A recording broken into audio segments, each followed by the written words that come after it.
Freight forwarder आणि CH काय exactly difference आहे दोघांमध्ये, आणि तर फ्रेट फॉरवर्डर आपल्याला कुठल्या लेवल पर्यंत एक्सपोर्ट फील्ड मध्ये काम करतो, राईट. सो माझा ऑडिओ पूर्णपणे क्लिअर असेल तर प्लीज रिप्लाय करा, जेणेकरून आपल्याला पुढे जाता येईल, कुणाला काही डिस्टर्बन्स नसेल तर, right. Everything clear? Yes, chatbox मध्ये रिप्लाय करा प्लीज. पूर्णपणे क्लिअर सगळ्यांपर्यंत आवाज जातो, कारण प्रत्येक पॉइंट हा खूप क्रुशियल आणि इम्पॉर्टंट आहे. Yes, we are waiting for your reply, please. Yes, thank you so much, Sachin sir and Rupali ma'am.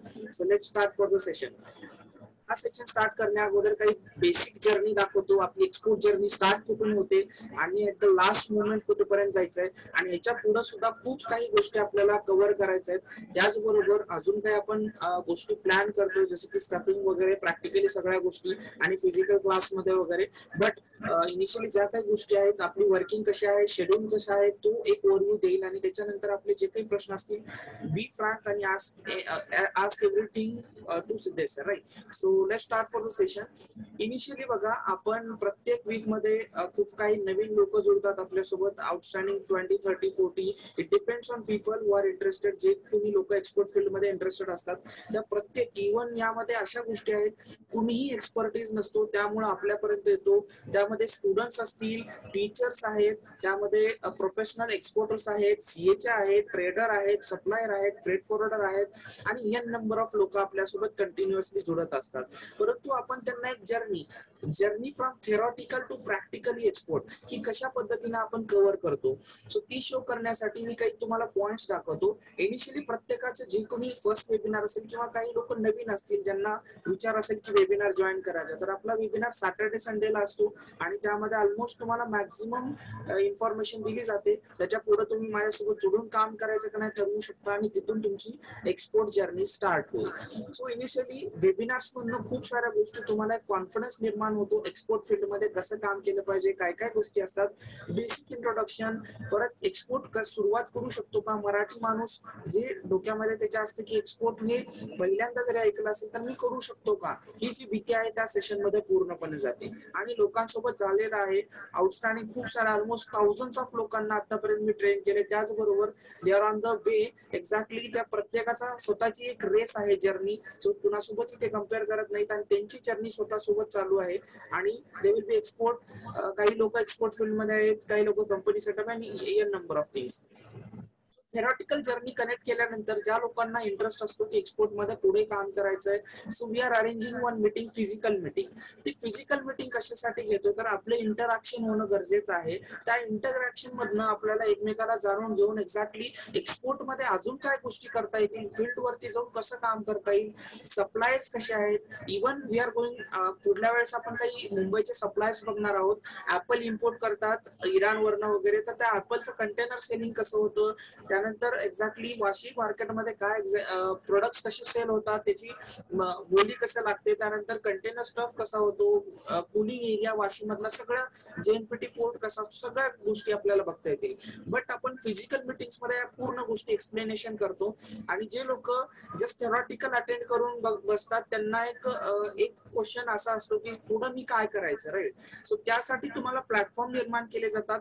या प्रत्येक गोष्टीची खूप नॉमिनल चार्जेस मध्ये आपण या गोष्टी कव्हर करतो, की इव्हन आपल्याला स्टुडंट जरी असेल, 10th स्टुडंट, 9वीचा स्टुडंट, 10वीचा असेल, तो सुद्धा आपल्यासोबत अटेंड करू शकतो.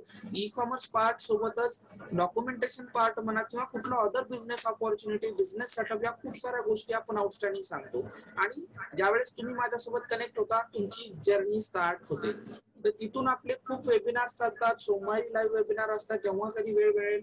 आता सध्या जो गेस्ट आहे त्या पद्धतीने आपण गेस्ट बोलवत राहतो. ही गेस्ट बोलवण्याचं एक रिझन आहे, तुमच्या मनामध्ये जे भीती असते, जे इनलॉजिकल पॉइंट्स तुम्ही मांडला असतात, ते पूर्ण पॉइंट्स एक्सपर्टीज कडनं आपण क्लिअर करतो. कारण काय, माणसाला त्या फील्ड मधल्या गोष्टी जर एक्सपर्टीजनं जर सांगितल्या तर त्या अधिक समजतात आणि त्याला ऍक्सेप्ट करतात, राईट. सो ज्या वेळेस तुम्ही फिजिकल मीटिंग कराल, त्याच्या पुढली तुमची जर्नी असणार आहे प्रॅक्टिकली एक्सपोर्ट करण्याची. आता याच्यामध्ये बऱ्याचशा लोकांनी इन्व्हेस्टमेंट करून एक्सपोर्ट करतात, but we are trying to do minimum investment आणि ग्रुप एक्सपोर्ट करायचा आता आपला प्लॅन आहे. याच्या पुढे खूप मोठे प्लॅन्स आहेत, त्या पूर्णपणे ग्रुपमध्ये नॉमिनल अमाऊंट मध्ये एक्सपोर्ट फील्ड पर्यंत आपल्याला ऍट द लास्ट मोमेंट न्यायचंय. आणि प्रत्येक मराठी माणूस ऑलमोस्ट माझं जे काही ध्येय आहे 2025 पर्यंत 1,00,000 मराठी माणसापर्यंत पोहोचण्याचं, एक्सपोर्टर बनवण्याचं, फ्रेट फॉरवर्डर सीएचे कुठल्याही प्लॅटफॉर्म मध्ये सर्व्हिस प्रोव्हायडर मध्ये काम करू द्या, बट एक उद्योजक बनवणं हा माझा ध्येय आहे आणि मी ते कम्प्लीट करेपर्यंत थांबणार नाही. राईट. सो यामध्ये जी कुठली जर्नी फिजिकल मीटिंग मधनं कव्हर होणार नाही. आता मी प्रत्येक गोष्टी तुम्हाला दाखवणार नाही व्हिडिओ किंवा काय एक्झॅक्टली तिथं आहेत गोष्टी खूप, कारण आपल्याकडे वेळ कन्स्टंट आहे. तर त्याच्या पुढली जर्नी असते ते डायरेक्टली एक्सपोर्टची. राईट. ही मुंद्रावरनं मैद्याची शिपमेंट केलेली आहे सरांनी, दोघा तिघांनी केलेली आहे. सो ऑलमोस्ट खूप सारी चर्चा आपण याच्यावरती न करता आपण डिटेल्स मध्ये वेबिनार्स मध्ये बघूया. बट आपण आपल्याला एका गेस्टला बोलवायचंय आणि ते गेस्ट आपल्यासोबत कनेक्टेड आहेत का, let me recall them, so जेणेकरून त्यांच्यापर्यंत आपल्याला जे काय आहे संवाद आपला साधता येईल. Right. So just give me few seconds. So त्यांना मी इन्व्हाइट करतो so they can attend the webinar. आपल्यासोबत कनेक्टेड आहेत Siddhesh sir, let me see ते प्रेझेंट आहेत का, आणि असतील तर त्यांना डायरेक्टली आपण जे काय A to Z चर्चा करूया. Right. Okay, great. Almost okay. Siddhesh sir, are you here? Yes. No need to type password, just click on ज्या लोकांना इश्यू आहे की जॉईनिंगचा, just click on link, directly तुम्ही वेबिनार मध्ये जॉईन व्हाल. I am inviting the guest. Okay. So प्रत्येक question आपण त्यांच्याकडनं कव्हर करून घेऊया ज्या काही गोष्टी आहेत. So let me see if their sir is connected with us.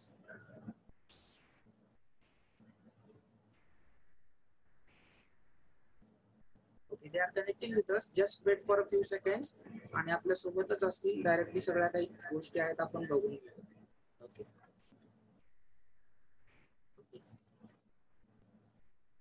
Yes, Siddesh sir, connect होता है. That's great. Yes. Welcome you Siddhesh sir in this webinar. So माझा आवाज तुमच्यापर्यंत पोहोचत असेल तर प्लीज तुमचं जे काय आहे मायक्रोफोन अनम्यूट करा आणि आपली जे काय आहे सगळ्या काही गोष्टी आपण रिलेव्हंटली बोलता येतील. Right. Let me pin you so आपल्या दोघांचं कन्व्हर्सेशन कंटिन्युअसली होईल. तुमचा आवाज अजून तरी माझ्यापर्यंत पोहोचत नाहीये. ओके. ओके, अनम्यूट करून घ्या sir. Ask to unmute. Right. Can you unmute from computer? Okay, मी तुम्हाला नोटिफिकेशन पाठवले, जस्ट ऍक्सेप्ट करा. अनम्यूट व्हाल. Right. Yes, great. Welcome in this grand webinar sir. आणि तुम्ही जे काय आहे अनम्यूट करूनच बोला, कारण तुमचा आवाज माझ्यापर्यंत पोहोचणार आहे. No sir, no, you are not audible yet. Please unmute your microphone. Hello. Yes, great sir. Welcome in this webinar. Sir, आवाज येतोय? Yes yes, great. Go ahead. Okay. Shubham sir, धन्यवाद तुमचा की तुम्ही so एवढी much. मोठी ऑपॉर्च्युनिटी मला दिली याबद्दल. Yes, great. ओके. सो आपण जाणून घेऊया सगळ्या काही क्वेश्चन्स आणि सरांची जर्नी काय होती, एक्झॅक्टली कुठं काम करतात, काय काय एक्झॅक्टली कंपनी बेस काय आहे त्यांचा, प्लस फ्रेट फॉरवर्डर बद्दल छोट्या छोट्या गोष्टी ज्या की थेरॉटिकली तुम्हाला लक्षात येत नाही, ज्या लोकांना फील्ड वरती काम करतात त्या लोकांना माहिती असते. Sir, can you give just brief information, introduction about you? Just introduction द्या म्हणजे आपल्याला सुरुवात करता येईल. चालेल सर. माझं नाव सिद्धेश चंद्रकांत सावंत आहे आणि मी Trans global logistic private Limited येथे सध्या कार्यरत आहे. ओके. आणि त्यामध्ये एक्झॅक्टली काय काय गोष्टी तुम्ही हँड ओव्हर करता किंवा वर्किंग करता त्यामध्ये, फ्रेट फॉरवर्डर असेल याची? सर, आमची खरी युके बेस्ड कंपनी आहे. ओके. आमचे लंडनला आमच्या 15 ब्रँचेस आहेत. ओके. आणि इंडियामध्ये आमच्या टोटल 10 ब्रँचेस आहेत. ओके. आणि आम्ही प्युअरली फ्रेट फॉरवर्डर आहोत. ओके. आम्ही इम्पोर्ट एक्सपोर्ट वगैरे तुमच्या सर्व ब्रांचेस म्हणजे मुंबई, मुंद्रा या A to Z ठिकाणी आहेत का? नाही सर, मेट्रो सिटी आहेत मेन तर. ओके. म्हणजे मुंबईला तर आहेच आपली ब्रँच.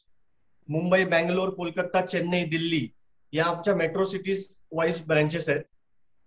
Okay, great. सो खूप साऱ्या गोष्टी आहेत की एक्झॅक्टली ब्रांचेस वगैरे, बट त्या गोष्टी इम्पॉर्टंट जे आपल्यासोबत जे कनेक्टेड आहेत, फ्रेशर्स लोक कनेक्टेड आहेत जे की बेसिक स्टार्टिंग करतायत एक्सपोर्ट मध्ये, काही जण एक्सपोर्ट केलेले आहेत, काही कंपनी सेटअप वरती आहेत, तर त्यांना पूर्णपणे गायडन्स मिळाला पाहिजे. जे काही फ्रेट फॉरवर्डरचं 0 लेवल पासून काम आहे ते ऍट द लास्ट मोमेंट, म्हणजे तुमचा कुठं रोल सुरू होतो आणि कुठं संपतो, या पूर्ण चर्चा आपण त्याच्यावरती करूया.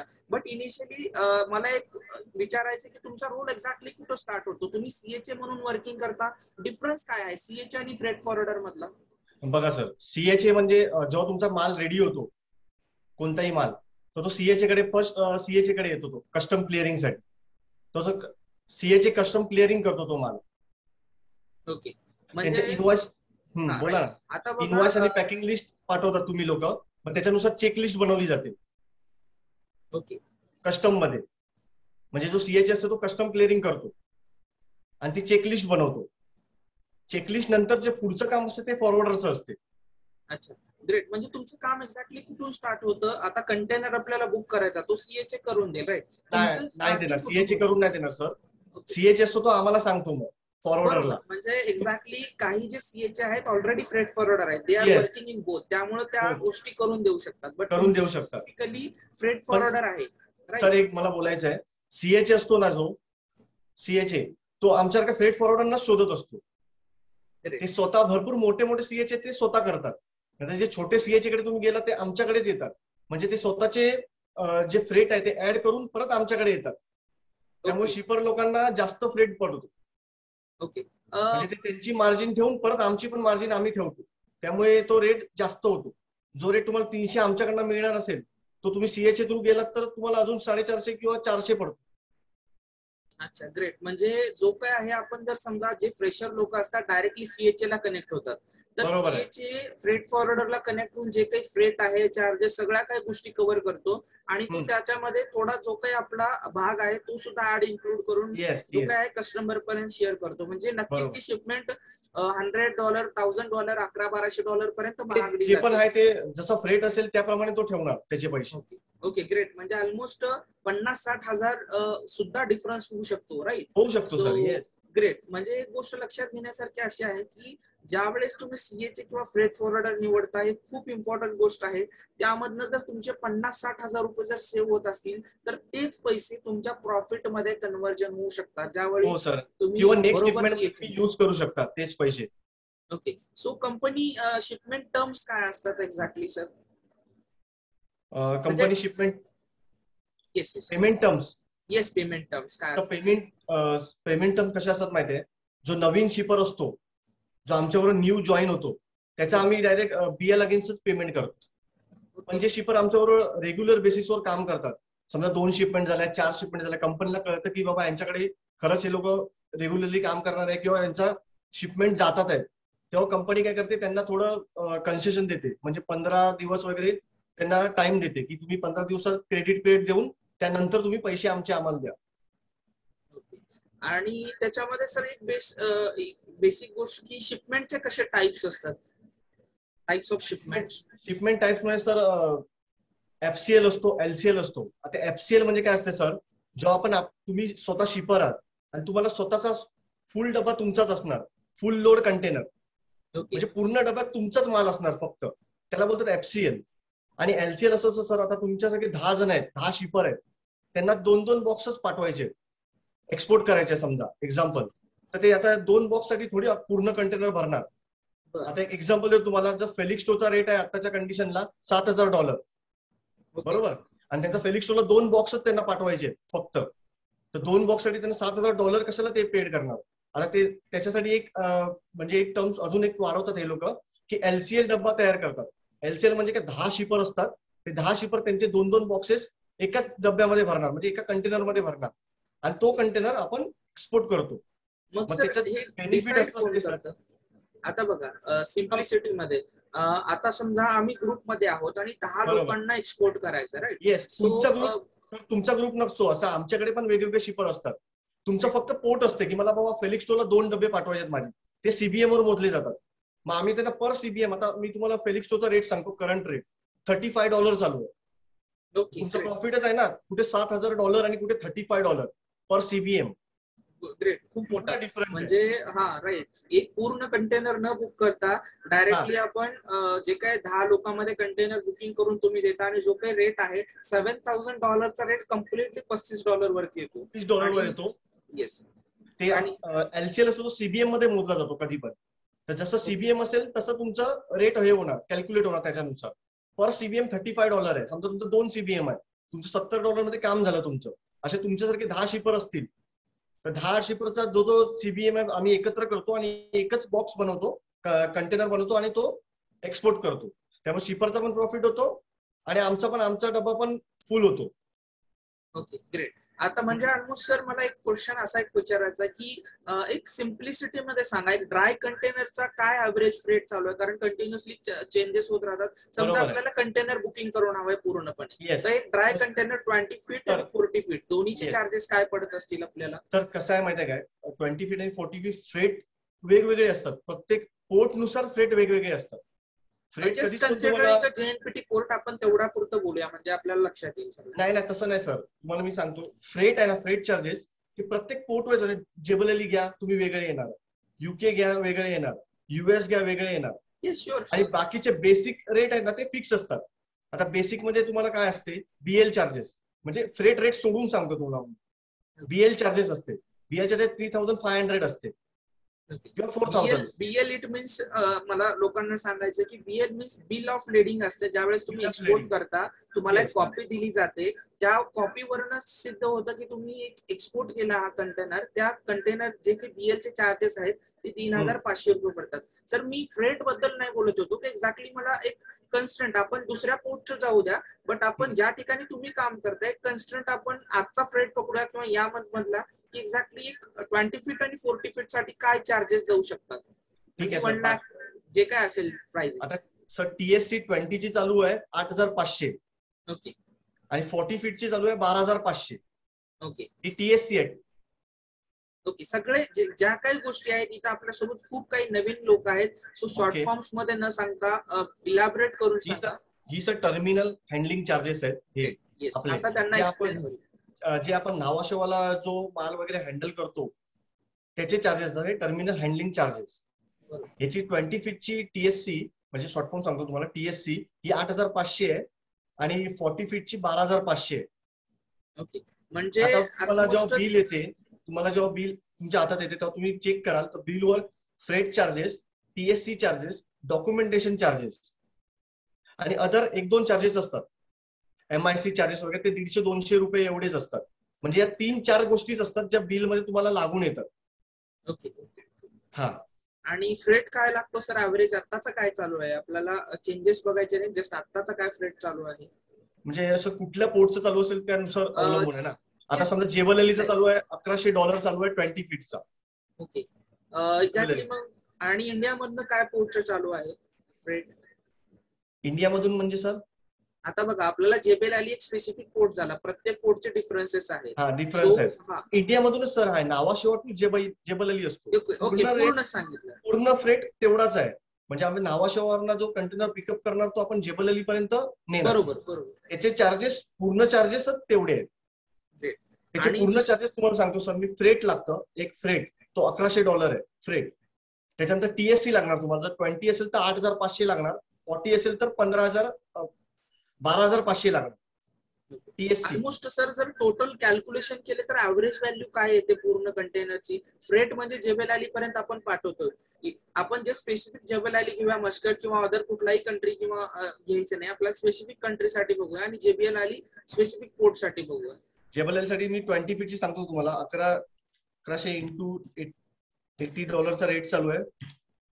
88,000 झाले प्लस 20 फीट 8,500 प्लस 00.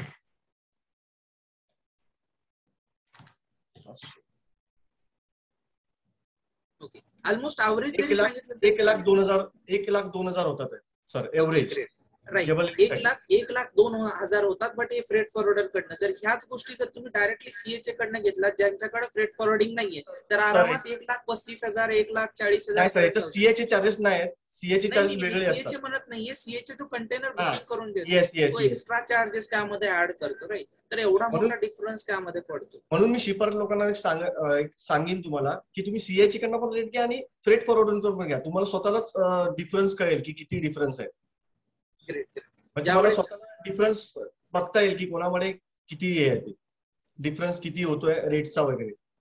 ओके, चालेल सर. ग्रेट. आता सर आपण रेफर कंटेनर बद्दल जर बोलला तर काय डिफरन्स येऊ शकतो ड्राय कंटेनर आणि रेफर कंटेनर मध्ये? प्राइसिंगचा किती मोठा डिफरन्स येऊ शकतो? प्राइसिंगचा सर डिफरन्स येणार, कारण रिफर कंटेनर पूर्ण. ऍव्हरेज प्राइस सांगू शकाल? एक 50,000 1,00,000 डिफरन्स किंवा 1,50,000 डिफरन्स येऊ शकतो? येस सर, 2 लाख पर्यंत डिफरंट येणार आरामात सर, कारण म्हणजे रिफरचा रेट जास्त असतो नॉर्मल कंटेनर प्रमाणे. हे तुम्हाला मी नॉर्मल कंटेनरचे रेट दिले. सर कंटेनर मध्ये पण वेगवेगळे टाईप असतात. तर तुम्ही आता मी तुम्हाला जे सांगितले हे 20-40 नॉर्मलचे सांगितले. येस, जे तुमचे नॉर्मल कार्गो असतात, समजा प्लॅस्टिक असेल किंवा अजून कुठलं कमोडिटी असेल, इंजिनिअरिंग गुड्स असेल, ते तुम्ही त्याच्यात भरू शकता. पण समजा ओनियन आहे किंवा अजून दुसरा कुठला रिफरचा कमोडिटी आहे, त्यासाठी तुम्हाला रिफर कंटेनर्स घ्यावा लागतो सर. ओके. आणि कंटेनरचे टाइप्स काय काय असतात? आता बघा, सिम्प्लिसिटी मध्ये आपण एक ड्राय कंटेनर लोकांना माहिती आहे आणि रेफर कंटेनर माहिती आहे. बट काही जे काही कंटेनर असतात, समजा काही स्टील रॉड सारखे किंवा मोठे मटेरियल्स असतात जे की कंटेनर मध्ये बसत नाहीयेत, त्यासाठी सर कंटेनर फक्त हाईट जास्त आहे, आपल्या कार्गोची हाईट जास्त आहे. समजा तुमची एक मशिनरी आहे जी 9-10 फीट आहे. आता कंटेनरची फीट असते आपल्या 7 फीट. ओके, बरोबर. 6.5 बसतो, पण 7 फीट पर्यंत आपण पकडतो त्याला. तर त्याच्या वर जाणार असेल तर आपण ओपन टॉप कंटेनर घेतो. ओपन टॉप कसा असतो, चारी साईडने पॅक असतो आणि वरून फक्त ओपन असतो. त्यामुळे तुमचं प्रोडक्ट आहे ते वरून तुम्हाला आत सोडता येते. आणि वरच्या साईडने ओपन असल्यामुळे तो हाईट किती असली तरी काय प्रॉब्लेम येत नाही. तर आता तुमचा जो कार्गो आहे सर, किती टाइप्स असतात आणि काय काय कंटेनर्स असतात तेच सांगतो सर तुम्हाला मी. आता समजा आपला ओपन टॉप म्हणजे तुमचा कार्गो आहे, तो दोन्ही साईडने त्याची विथ पण जास्त आहे आणि हाईट पण जास्त आहे, अशा पद्धतीचा कार्गो असेल तर आपल्याला फ्लॅट ट्रॅक असतोय. फ्लॅट ट्रॅक म्हणजे तो एकदम फ्लॅट कंटेनर असतो. त्याच्यावर तुम्ही कुठलीही मशिनरी आरामात ठेवू शकता. ती साईडने पण जास्त असेल किंवा लांबी रुंदीला जास्त असेल तरी पण ती त्याच्यावर आपण ठेवू शकतो. ग्रेट. म्हणजे ज्या काही कंटेनरच्या टाइप्स आहे, ऍज पर तुमच्या मटेरियल रिक्वायरमेंट आपल्याला कंटेनर निवडावा लागतो आणि त्या अनुसार ते प्राइजेस चेंज होतात, त्यानुसार फ्रेट चेंज असतात, कारण फ्रेट ही कंटिन्युअसली चेंज होत राहतात. आणि आता 2022 पासून तर अजून हाय रेट झालेत फ्रेटचे एकदम. सो त्यामुळं क्रायसिस वगैरे चालू असले, कंटेनरची जेवढी जास्त डिमांड आली तेवढा ऑटोमॅटिकली फ्रेट वाढत असतात, राईट. सर आणि ते फ्रेट का वाढतो याचं पण तुम्हाला मी रिझन देतो. समजा आता फ्लॅट ट्रॅक कंटेनर तुम्ही एक बुक करता, बरोबर, आणि नॉर्मल कंटेनर एक बुक करता. आता नॉर्मल कंटेनर वेसलवर तुम्ही एकावर एक ठेवू शकता. वेसल एकावर एक कंटेनर ठेवतो. पण फ्लॅट ट्रॅक असेल तर पूर्ण जागा ती फ्लॅट ट्रॅकलाच जाणार, त्याच्यावर तुम्ही काहीच ठेवू शकणार नाही. मग तो पूर्ण स्लॉटचा जो पैसा असतो, म्हणजे जी प्राइस असते ती तो पूर्ण त्या कंटेनरला आपल्याला लावत असतो. बरोबर. समजलं का तुम्हाला sir? Yes yes yes, right. म्हणजे त्याच्यामुळे पूर्ण त्याची टेस्ट कमी होते ना पूर्ण त्याची त्या वेसलवर ठेवण्याची. आता जर काही एक्सपेन्सिव्ह मशिनरी असतील तर आपल्याला तेवढा फ्रेट पे करावाच लागेल, कारण त्याच्याशिवाय काही पर्याय नाही. सर, एक्सपोर्ट करते वेळेस फ्रेट फॉरवर्डिंग, आता त्या पद्धतीने कस्टम क्लिअरन्स मध्ये सीएचे काम करतो डॉक्युमेंटेशन साठी. तर तुमच्या अंडर मध्ये कुठले कुठले डॉक्युमेंट्स रिक्वायर्ड असतात जेणेकरून प्रोव्हाइड करावे लागतात? Please mute the microphone everyone. Hello, go ahead sir. Sir स्टार्टिंगला समजा तुम्ही आता चेकलिस्ट पर्यंत आपण आलेलो मगाशी. कस्टमरला आपल्याला चेकलिस्ट करून देतो, बरोबर. चेकलिस्ट नंतर काय असं इनवॉइस पॅकिंग लिस्ट आम्ही मागून घेतो. इनवॉइस पॅकिंग लिस्ट नुसार आम्ही बीएल ड्राफ्ट बनवतो, म्हणजे बीएलएफ लेडिंग, जे तुम्ही मगाशी बोलत होते ना, बीएलएफ लेडिंग. बीएलएफ लेडिंग काय असते तर ती तुमची पूर्ण हिस्ट्री असते. शिपर कोण आहे, कंझाईनी कोण आहे, तुम्ही कुठला माल कुठे पाठवतायत, त्याच्यावर पोर्टची नावं असतात. एका साईडला नावाशेवा, दुसऱ्या साईडला XYZ, म्हणजे तुम्ही जेबलेली पाठवतात की सिंगापूर, कोणताही पोर्ट असून दे, तसे पोर्टची नावं असतात सर्व साईडला एका साईडला. आणि पूर्ण खाली कमोडिटी तुमची फुल कमोडिटी असते सर्व, की तुम्ही ओनियन पाठवतात आहे, 400 बॉक्सेस आहेत, एवढं ग्रॉस वेट आहे, नेट वेट आहे, म्हणजे पूर्ण तुमची बोलतात ना कुंडली कमोडिटीची ती त्याच्यावर मेन्शन असते. आणि आम्ही ती बनवतो बिल ऑफ लेडिंग, मग आम्ही शिपरला पाठवतो चेक करण्यासाठी. ठीक आहे, शिपर एकदा ती चेक करतो नंतर शिपर त्याचा माल आहे तो फॅक्टरी स्टफ आणि डॉक स्टफ हे दोन प्रकार पडतात. अगर फॅक्टरी स्टफ असेल म्हणजे शिपर जर मोठा असेल सगळ्यात नावाजलेला तर त्याची फॅक्टरीमध्ये त्याला परमिशन असते कार्गो भरण्यासाठी. तर तो कंटेनर आमच्याकडनं बुकिंग घेतो सर्वात पहिली आणि ती बुकिंग घेऊन तो स्वतःचा कंटेनर भरायला घेऊन जातो ट्रान्सपोर्टरला सांगून. समजा तुमची फॅक्टरी पुण्याला आहे तर तो पुण्याला कंटेनर घेऊन जातो आणि तिथे सर्व माल त्याच्या कंटेनरमध्ये भरतो. आता एखादा शिपर असा असेल की त्याची स्वतःची फॅक्टरी नसेल किंवा त्याकडे परमिशन नसेल फॅक्टरीत भरण्याची, तर तो काय करतो, तो आम्हाला सांगतो की तुम्ही भरू शकता का. तर आमचे स्वतःचे वेअरहाऊस पण आहेत आणि आमचे स्वतःचे सीएफएस पण आहेत. सीएफएस अशासाठी की जेडब्ल्यूआर वगैरे सीएफएस आम्ही स्वतः हे करतो, तिथे आम्ही त्यांचा माल मागून घेतो जेडब्ल्यूआरला. मग शिपर त्यांचा माल ट्रान्सपोर्ट करून तो जेडब्ल्यूआरला आल्यानंतर आम्ही स्वतः आमची 4 मुलं तिकडे असतात, ती मुलं ते कंटेनर भरतात. म्हणजे तुमचं स्टफिंगचं काम तिथे क्लिअर होतं. एकदा स्टफिंग झाली त्याच्यानंतर बीएल तोपर्यंत शिपर ओके देतो. वेसल जाण्याच्या आधी आपल्याला बीएल ओके करणे गरजेचं असते. पूर्ण प्रोसेस आहे. जर वेसल जायच्या आधी आपल्याला सर्व चेक करून ओके शिपरकडनं ओके यावं लागते बीएल मध्ये. Okay great. मग सर यामध्ये पॉइंट असा आहे की कस्टम क्लिअरन्सचं काम तुमचं आहे का फक्त सीएचएस करू शकतो का तुम्ही करता का? नाही सर, आम्ही कस्टम क्लिअरिंग पण करतो पण फूड स्टफ आम्ही फक्त करत नाही. कस्टम क्लिअरिंग मध्ये पण कमोडिटीज असतात. बरोबर.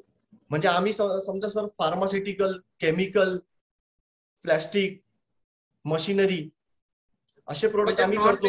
पूर्ण प्रोडक्ट्स आहेत. Yes yes yes. आणि फक्त फूड स्टफ करत नाही कारण फूड स्टफ साठी गव्हर्नमेंटच्या काही ऑथॉरिटीज आहेत ते त्या सीएचएलाच माहिती आहे. ते इतकी वर्षापासून करतात की त्यांची एवढी सेटिंग झाली आहे की ते आरामात तुमचे ते म्हणजे करू शकतात कारण ते लोक डेली रेग्युलरली फक्त तोच प्रोडक्ट करतात आहे. म्हणजे एक्झाम्पल आता ओनियन करणारा फक्त ओनियनवर त्याने एवढा फोकस केलाय की तो डेली रेग्युलरली ओनियनच करतोय. त्यामुळे त्याचा एवढं जम बसलेला असतो की तो सर्वांना तिथे हँडल करतो. ओके. म्हणजे एक्झॅक्टली कस्टम क्लिअरन्स करता but it depends on product right. Yes, सीएचे पण सर्वच प्रोडक्ट सर्व सीएचे कधीच करत नाही. तुम्ही पण काय काय सीएचे न विचार ते बोलते आम्ही नाही, हा प्रोडक्ट आम्ही करत नाही. ओके. म्हणजे एक्झॅक्टली आपल्याला सीएचएशी कॉन्टॅक्ट करून बघावं लागतो की तुम्ही तो प्रोडक्ट करता काय एक्झॅक्टली करत असाल, एक्सपर्टीज असाल तरच आपल्याला पुढे जायला मदत. कधी कधी काही सीएचे घेतात पण त्यांना तो करताच येत नाही प्रोडक्ट आणि मग माल फसतो, प्रॉब्लेम होतो. सीएचे म्हणजे कंटेनर परत ओपन करावा लागतो, नंतर खूप म्हणजे त्याच्यात खूप काय काय येतात. सर काही सगळ्या काही पॉझिटिव्ह पॉइंट्स आहेत पण आपल्याला काही अशी पॉइंट सांगा जेणेकरून कस्टम क्लिअरन्स मध्ये मटेरियल रिजेक्ट होतो. बऱ्याचशा लोकांचा असं होतो, तर त्याचे रिझन्स काय असतात जेणेकरून जे काही लोक आहेत ते आपल्या कंटेनरला सेफ साईडनं क्लिअरन्स करू शकतील. असे काही पॉइंट सांगा. कस्टम क्लिअरन्स मधनं कंटेनर बाहेर येतो किंवा कस्टम क्लिअरन्सला प्रॉब्लेम येतो.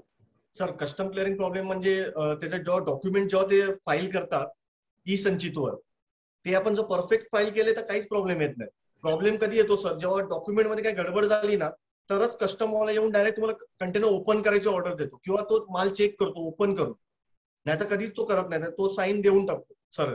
जर त्याला वाटलं काय गडबड आहे तरच तो ती गोष्ट म्हणजे बोलतो की मला खोलून बघायचं. आता आमचे कितीतरी कंटेनर आहेत की जे म्हणजे आता पूर्ण भरून झालेत पण नंतर पण सील फोडायला लावतात आम्हाला की कंटेनर सील फोडून मला चेक करायचंय. मग कस्टमरला येणार आणि तो चेक करा, त्याला वाटलं की काय गडबड आहे कंटेनरमध्ये तर तो येऊन सील फोडतो आणि चेक करतो. मग आम्हाला परत पुन्हा सील घेऊन पुन्हा कंटेनर भरावा लागतो. त्याला बोलतात रिओपन होणे कंटेनर. तो रिओपन करून परत भरायला लावतो कंटेनर. असे पण खूप वेळा घडतं असं. म्हणजे काय प्रिकॉशन्स घेतले पाहिजे जे फ्रेशर एक्सपोर्टर्स असतात किंवा त्यांना या गोष्टी माहिती नसतात आणि सीएचे सुद्धा काही एक्सपर्ट असतात ते तर सगळ्या गोष्टी सांगतील, आपल्याला काय प्रिकॉशन्स घेतले पाहिजे? एकच आहे की सीएचे पहिला बघायला पाहिजे की कुठला म्हणजे नावाजलेला सीएचे की नॉर्मल सीएचे की रेग्युलर वाला. काय काय आता पण मार्केटमध्ये आलेले. थोडी कंपनीची पण हिस्ट्री करणे गरजेचं असते. असं आहे. आता आमच्या कंपनीला 20 वर्ष झाली आहेत सर ट्रान्स ग्लोबलला आणि आमचा बेस ऑलरेडी बनलेला आहे. त्यामुळे आमच्याकडनं मी एक एक्झाम्पल सांगतो, आमच्याकडनं करणे काय असं प्रॉब्लेम येणार नाही. पण हे जर तुम्ही दुसरा नवीन अपकमिंग कोण फॉरवर्डर आहे त्याच्याकडे जाल तुम्ही तर तो काही ना काहीतरी प्रॉब्लेम होणारच तुम्हाला. कारण आमचं कसं टायअप पण असते सर लाईन बरोबर. आता लाईन म्हणजे तुम्हाला माहिती असेल मक्स लाईन आहे, सीएमए, सीजीएम आहे, कॉस्को लाईन आहे, एव्हरग्रीन आहे. हे सगळ्यांबरोबर आमचं ऑलरेडी टायअप आहे. आम्ही त्याला दर महिन्याला समजा 100-200 कंटेनर देतो. त्यामुळे ते लोक आम्हाला रेट पण कमी देतात आणि आमचं कंटेनर असतो तो पहिला तुमचा लोड पण होतो त्या वेसलवर. ज्या वेसलवर आपल्याला सांगितलं त्याच वेसलवर लोड होतो. आताच्या कंडिशनमध्ये असं झालंय की सर कंटेनर लोडच होत नाही वेसलवर, कारण तो स्लॉट असतो ना, त्यांच्याकडे स्लॉट असतात प्रत्येक वेसलवर की ते लोक 50 कंटेनर घेणार आहे. त्या कंटेनरमध्ये तुमचा कंटेनर जातच नाही आणि तो कंटेनर काय होतो, शट आउट होतो.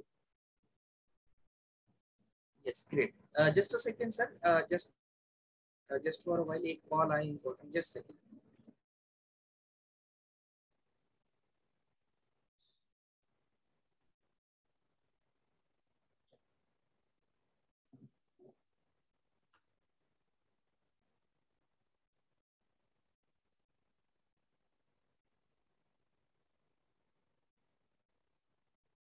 Okay, great. Sorry for the interruption. So great. So बऱ्याचशा गोष्टी इम्पॉर्टंट आहेत की यामध्ये जाणून घेणं, ज्या नवीन एक्सपोर्टरला माहिती नसतात आणि ज्यामध्ये सेफर साईड. सर एक एक्झाम्पल मला विचारायचं होतं की ऑलमोस्ट समजा आता 20 फीट कंटेनर मध्ये आपल्याला समजा किती माल भरू शकतो ऍट लास्ट लिमिट आपण लास्ट 26,500 पर्यंत भरू शकतो, 20 फीट आणि 40 फीट दोन्ही मध्ये.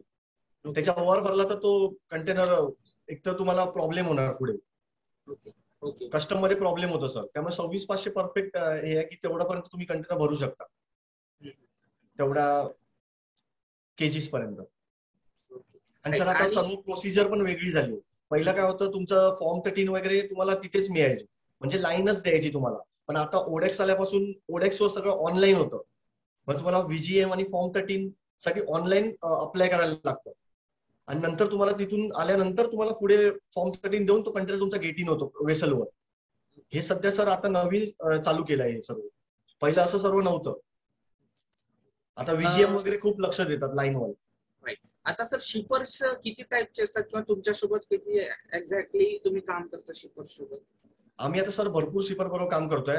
मोठे मोठे शिपर तर आता रिलायन्स तुम्हाला माहित असेल, इप्का, सिप्ला, गुजरात फ्लोरोकेम, पटेल रिटेल्स, हे सगळे मोठे मोठे शिपर बरोबर आम्ही ऑलरेडी काम करतोय. आता त्यांचे रेग्युलरली आमच्याबरोबर शिपमेंट चालू आहे. आणि आम्ही सर महिन्याला तरी पण 350-400 कंटेनर करतो, क्रॉस करतोच तेवढे. आणि ज्या काही गोष्टी होतात मॅक्झिमम तुमच्या कुठल्या पोर्टवरने एक्सपोर्ट करता तुम्ही एक्झॅक्टली? मुंबई, जेएनपीटी या नावाशेवा? सर नावाशेवाच आहे. इथून जास्त करून आमचं नावाशेवा, कारण नावाशेवाला फ्रिक्वेन्सी सर वेसलची जास्त आहे. विकली एक वेसल आहे, त्यामुळे भरपूर शिपर नावाशेवावरच करतात. समजा ही वेसल स्किप झाली तर आपल्या नेक्स्ट वीकला वेसल मिळते. नाही तर कसं होणार, तुमचं सर डिटेन्शन चार्जेस वाढत जाणार. कंटेनरला कधी पण ग्राउंड रेंट म्हणजे खाली कंटेनरला आणि भरलेल्या कंटेनरला डिटेन्शन चार्जेस असतात सर. ओके.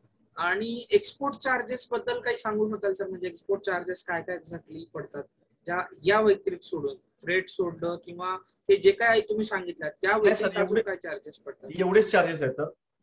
आणि अशी काही पॉसिबिलिटी आहे का sir, in case me just for question विचारतो की समजा आपलं ज्या काही एक्सपोर्टर्स आहेत, नवीन एक्सपोर्ट केला त्याने आणि एक्सपोर्ट केला, बिल ऑफ लेडिंग आली आणि बिल ऑफ लेडिंग आल्यानंतर त्याला काही गोष्टी अशा कळल्या की तो बायर फ्रॉड आहे किंवा काहीतरी असेल असं, त्या शिपमेंट बद्दल काय काम करता येईल? आमचं असं भरपूर वेळ झालेलं आहे सर. तेव्हा त्या टाइमला शिपर काय करतो, त्याला समजा कळलं आता की हा बायर कधी प्रॉब्लेमॅटिक आहे आणि कंटेनर पोहोचलेला नसेल जर, तर तुम्ही ती बीएल आहे ती चेंज करू शकता, कंझायनी चेंज करू शकता. तुम्ही लगेच शिपर लाईनला मेल टाकायचा की माझा कंझायनी चेंज झालाय, पण तुमच्याकडे साईड बाय साईड एक कोणतरी कंझायनी पाहिजे तिथे सेकंड चेंज करायला. कारण तो ऑलरेडी परचेस करणारी अदर कुठली तरी पार्टी आहे तुमच्याकडे, सेकंड पार्टी तुमच्याकडे पाहिजे. जर इन केस त्या बेसिस मध्ये नसेल तर काय करता येईल सर? नसेल तर काहीच करता येणार नाही, कारण ऑलरेडी तुमचा कंटेनर पोहोचणार तिथे, तो शिपर नसणार, तुम्हाला पेनल्टी लागत जाणार, कारण तो कंटेनर तिथे राहणार. डिटेन्शन चार्जेस वाढत जाणार. ओके. अशा जर काही गोष्टी झाल्या तर ऑलमोस्ट ब्रेक इव्हन मध्ये जरी सेल करता आला तर तो तिथं कंटेनर सेल करणं गरजेचं आहे. जर आपण रिटर्न आणणे किंवा माल, तर याच्यामध्ये अजून जास्त एक्सपेन्सेस लागतील आणि तुमचा प्रॉफिट तर सोडा, पण तुम्हाला अजून इन्व्हेस्टमेंट त्यामध्ये त्यासाठी तुम्हाला बँक ऑथॉरिटी ठेवायला लागते मध्ये या गोष्टींसाठी. बँक ऑथॉरिटी मध्ये ठेवला तर प्रॉब्लेमच येणार नाही तुम्हाला, कारण तो अर्धे पैसे बँकेला दिल्यावरच बँक त्याला बिल ऑफ लेडिंग देणार आहे. त्यामुळे बहुतेक जण शिपर कंझायनी आणि नोटिफायच्या कंझायनीच्या इथे बँकेचं नाव मेन्शन करतात, बँक मध्ये ठेवतात. आणि बिल ऑफ लेडिंगचे काय टाइप्स असतात सर, जेणेकरून explain? Bill of lending sir एक तो ओरिजिनल बीएल आहे, जी तुम्हाला ओरिजिनलीच तिथे पाठवायला लागते, म्हणजे तुम्हाला इथून कुरिअरच करावं लागणार तिथपर्यंत, कंझायनी पर्यंत. सेकंड टाईप असते सीवे प्रकारची बीएल असते. सीवे म्हणजे तुम्ही झेरॉक्स पण पाठवू शकता, व्हॉट्सअपवर पण दिलात तरी पण तुमचा माल रिलीज होईल तिकडे. थर्ड आता तुम्ही ओरिजिनल बीएल काढली आहे बरोबर, आणि काय काय लोक ओरिजिनल बीएल आपल्याकडे ठेवून देतात जोपर्यंत पैसे येत नाही तोपर्यंत. हे तुम्हाला पण माहित असेल. आता समजा मला पैसे आले आणि ती बीएल आता मला पाठवायची आहे आणि वेसल पोचायला आली आहे, तर आपण ती बीएल सरेंडर करू शकतो. म्हणजे लाईनला तुम्ही ती बीएल सरेंडर केली तर लाईन तिकडे कंटेनर रिलीज करतो तुमचा. ग्रेट.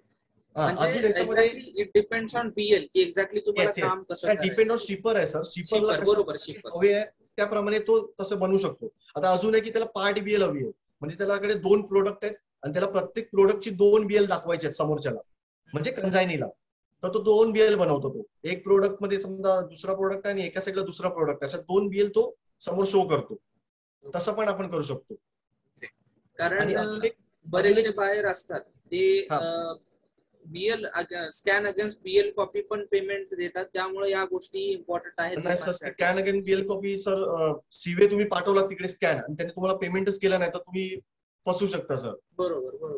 म्हणून सीवे बीएल पेक्षा ओरिजिनल घेऊन सरेंडर करणे हे सेफ आहे. आणि तुमचे जर पैसे तुम्हाला पहिलेच मिळाले असतील, समजा आपल्याला ऍडव्हान्स पेमेंट आहे, तर तुम्ही डायरेक्ट सीवे काढली आणि त्याला दिली तर काही प्रॉब्लेम नाही.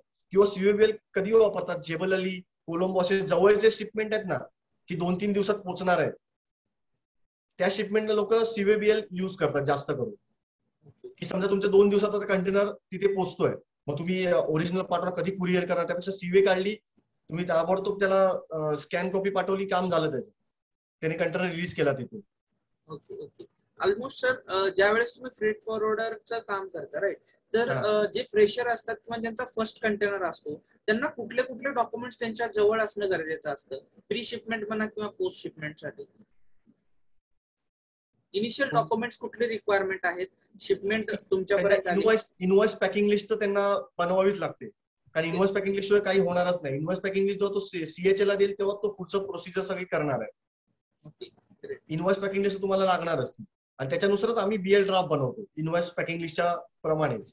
ऑलमोस्ट म्हणजे जे सीएचे काम करतो कस्टम क्लिअरन्स वगैरे, त्याच्या पुढचं जे शेवटचं काम असतं जे की कंटेनर बुकिंग, फ्रेट चार्जेस, सगळं हँडलिंग तिथेपर्यंत पोहोचे, हे सगळं फ्रेट फॉरवर्डर करून शकतो. आणि एक गोष्ट सर की आता समजा आपल्याला काही ठिकाणवरून ट्रान्सपोर्टेशन करायचं तर लॉजिस्टिक वाले सुद्धा तुमच्या कॉन्टॅक्ट मध्ये असतात का? येस आमचे आहेत ना सर, लॉजिस्टिक वाले पण आमच्या. लॉजिस्टिक म्हणजे आता समजा आमची फॅक्टरीवरती माल आहे पुण्यामध्ये, तर पुण्यावरून आपल्याला ट्रान्सपोर्ट करायचंय मुंबई जे काय आहे नावाशावाला, तिथं स्टफिंग करायचंय, वेअर हाऊस नाही, जो फ्रेशर, जस्ट रिमेंबर फ्रेशर माणूस आहे त्याच्याकडे फक्त माल आहे आणि तो एक्सपोर्ट करायसाठी निघतोय, बाहेर जेन्युइन मिळालाय, तर त्याची पूर्ण बेसिक पासून प्रोसिजर सांगा. आपण मटेरियल निवडूया कांदा, राईट? चालेल, ठीक आहे. आता तुम्हाला समजा तुमचा माल रेडी आहे पुण्याला, तर तो आम्हाला पहिलं सांगणार की बाई माझा माल रेडी आहे करून पुण्याला. मग आम्ही सर्वात स्टार्टिंगला त्याकडे इनवॉइस पॅकिंग लिस्ट मागून घेणार, त्याच्यानुसार चेकलिस्ट बनवायला सुरुवात करणार. नंतर तो माल तिथून आम्हीच ट्रान्सपोर्ट करणार, कस्टम क्लिअरिंग पण आम्ही करतो. म्हणजे फूड प्रोडक्टचं करत नाही, दुसरा प्रोडक्ट असेल समजा फार्मा असेल तर फार्माचा आम्ही करू शकतो, काही प्रॉब्लेम नाही. म्हणजे त्याला वन रूफ आम्ही सर्व फार्मा किंवा इंजिनिअरिंग गुड्स असतील तर आम्ही त्याला वन रूफ सर्व सुविधा देऊ शकतो पूर्णपणे. म्हणजे तुमचा माल तिथून ट्रान्सपोर्ट करणे, त्यानंतर कस्टम क्लिअरिंग करणे, त्यानंतर इथून तो फॉरवर्ड करून म्हणजे फॉरवर्डिंग करून पूर्ण जिथे त्याला पोहोचवायचं समजा सिंगापूरला, तर आम्ही सिंगापूरपर्यंत डिलिव्हरी त्याला देऊ शकतो. आणि आमचे टोटल वर्ल्ड वाईड एजंट आहेत सर. आम्ही हाऊस बिल पण ठेवतो स्वतःची आणि मास्टर बिल पण, त्याला समजा हाऊस बिल ठेवायची आहे तसं पण तो करू शकतो. हाऊस आणि मास्टर हे 2 प्रकार असतात. तो स्वतःची हाऊस बिल घेऊ शकतो आणि आम्ही लाईनची बिल काढू शकतो. त्याने करून काय होतं, काय काय कंझायनी असतात त्यांना बीएल पहिली हवी असते की बीएल अगेन्स्ट पेमेंट ते देणार असतात. तर हाऊस बिल हे लोक काय करतात, त्या टायमाला हाऊस बिल त्यांना पहिली शो करतात. म्हणजे आमची हाऊस बिल, ट्रान्स ग्लोबलची हाऊस बिल पहिली शो केली, आपण पेमेंट घेतला, मग आपल्याकडे लाईनची बिल असते हातामध्ये आपल्या. जर काय पुढे प्रॉब्लेम झाला तर आपण लाईन बिल अडवू शकतो. आता भरपूर शिपर आहेत की लास्टला आम्हाला सांगतात ते की आम्ही जेव्हा सांगू तेव्हाच कंटेनर रिलीज करा, मग आम्ही नंतर त्यांच्या म्हणण्यानुसार कंटेनर रिलीज करतो. कारण काय काय बीएल घेऊन पण स्टॉप करतात की पेमेंट त्यांना करतच नाही. मग अशा कंडिशनला आपण हाऊस बिल आणि मास्टर बीएल 2 वापरू शकतो त्याच्यामध्ये. ऑलमोस्ट म्हणजे बऱ्याचशा गोष्टी इम्पॉर्टंट असतात एक्सपोर्ट मध्ये जाणून घेण्याच्या, की काय काय गोष्टी केल्याने तुमचं जो काही टाइम पिरियड आहे म्हणा, किंवा तुमचा लॉसेस म्हणा, किंवा सेफ मोड किंवा तुमचे अमाऊंट कमी होऊ शकते त्यामधनं, आणि तुमचा प्रॉफिट वाढू शकतो बरोबर बेसिकली. सर. त्यामुळं Yes. सर्वात बेस्ट इम्पॉर्टंट सगळ्यांकडनं प्राइजेस घेत चला, आणि ज्या प्राइजेस तुम्हाला कमीत कमी वाटतील त्या प्राइजेस वरनं एक्सपोर्ट स्टार्ट करा, राईट. सो बरोबर आहे. एक गोष्ट मला अशी विचारायची सर, टर्म्स ऑफ शिपमेंट आपण कशा पद्धतीने काय काय असतात? आपल्या सर प्रीपेड आणि कलेक्ट दोन टर्म्स असतात जास्त करून. ओके लोक जास्त करून प्रीपेड टर्म्स वापरतात, सीएफ बोलतात त्याला. ओके बरोबर सीएफ आणि एफओबी असे बरोबर. दोन आता टर्म्स असतात. आता फ्री ऑन बोर्ड मध्ये तुमचा वाटा कुठून स्टार्ट होतो? सर ह्याच्यामध्ये आपल्याला हाऊस बिल ठेवावे लागते. मग आमचा एजंट तिथे कलेक्ट करणार चार्जेस. समजा आता कुठला तरी कंझायनी बोलला, म्हणजे शिपरला सांगितलं शिपरला की पेमेंट मी स्वतः पेड करणार आहे, फ्रेट चार्जेस. समजा शिप कंझायनीच पेड करणार आहे डेस्टिनेशनला, म्हणजे एक्झाम्पल दुबईला समजा तो स्वतःच भरणार असेल, बरोबर. मग शिपर आम्हाला सांगतो की टर्म्स आहेत की कलेक्ट तिकडे करायचे, तर आम्ही आमच्या एजंटला सांगतो की फ्रेट चार्जेस आहेत ते तू तिकडून कलेक्ट कर. ओके याच्यामध्ये आपली हाऊस बिल आपल्याला ठेवायला लागते सर. बाकीचे जे टीएससी आणि बीएल फी आहे तो शिपर आम्हाला इथेच देतो. हा, ते 10,000च्या आसपास बिल होते. आणि आता बघा, इथून जे लोक एक्सपोर्ट करणार आहेत एफओबी अगेन्स्ट, किंवा जे काही कॉस्ट अँड फ्रेट असेल, कॉस्ट इन्शुरन्स फ्रेट असेल, जे काही इनपुट टर्म्स असतील, राईट.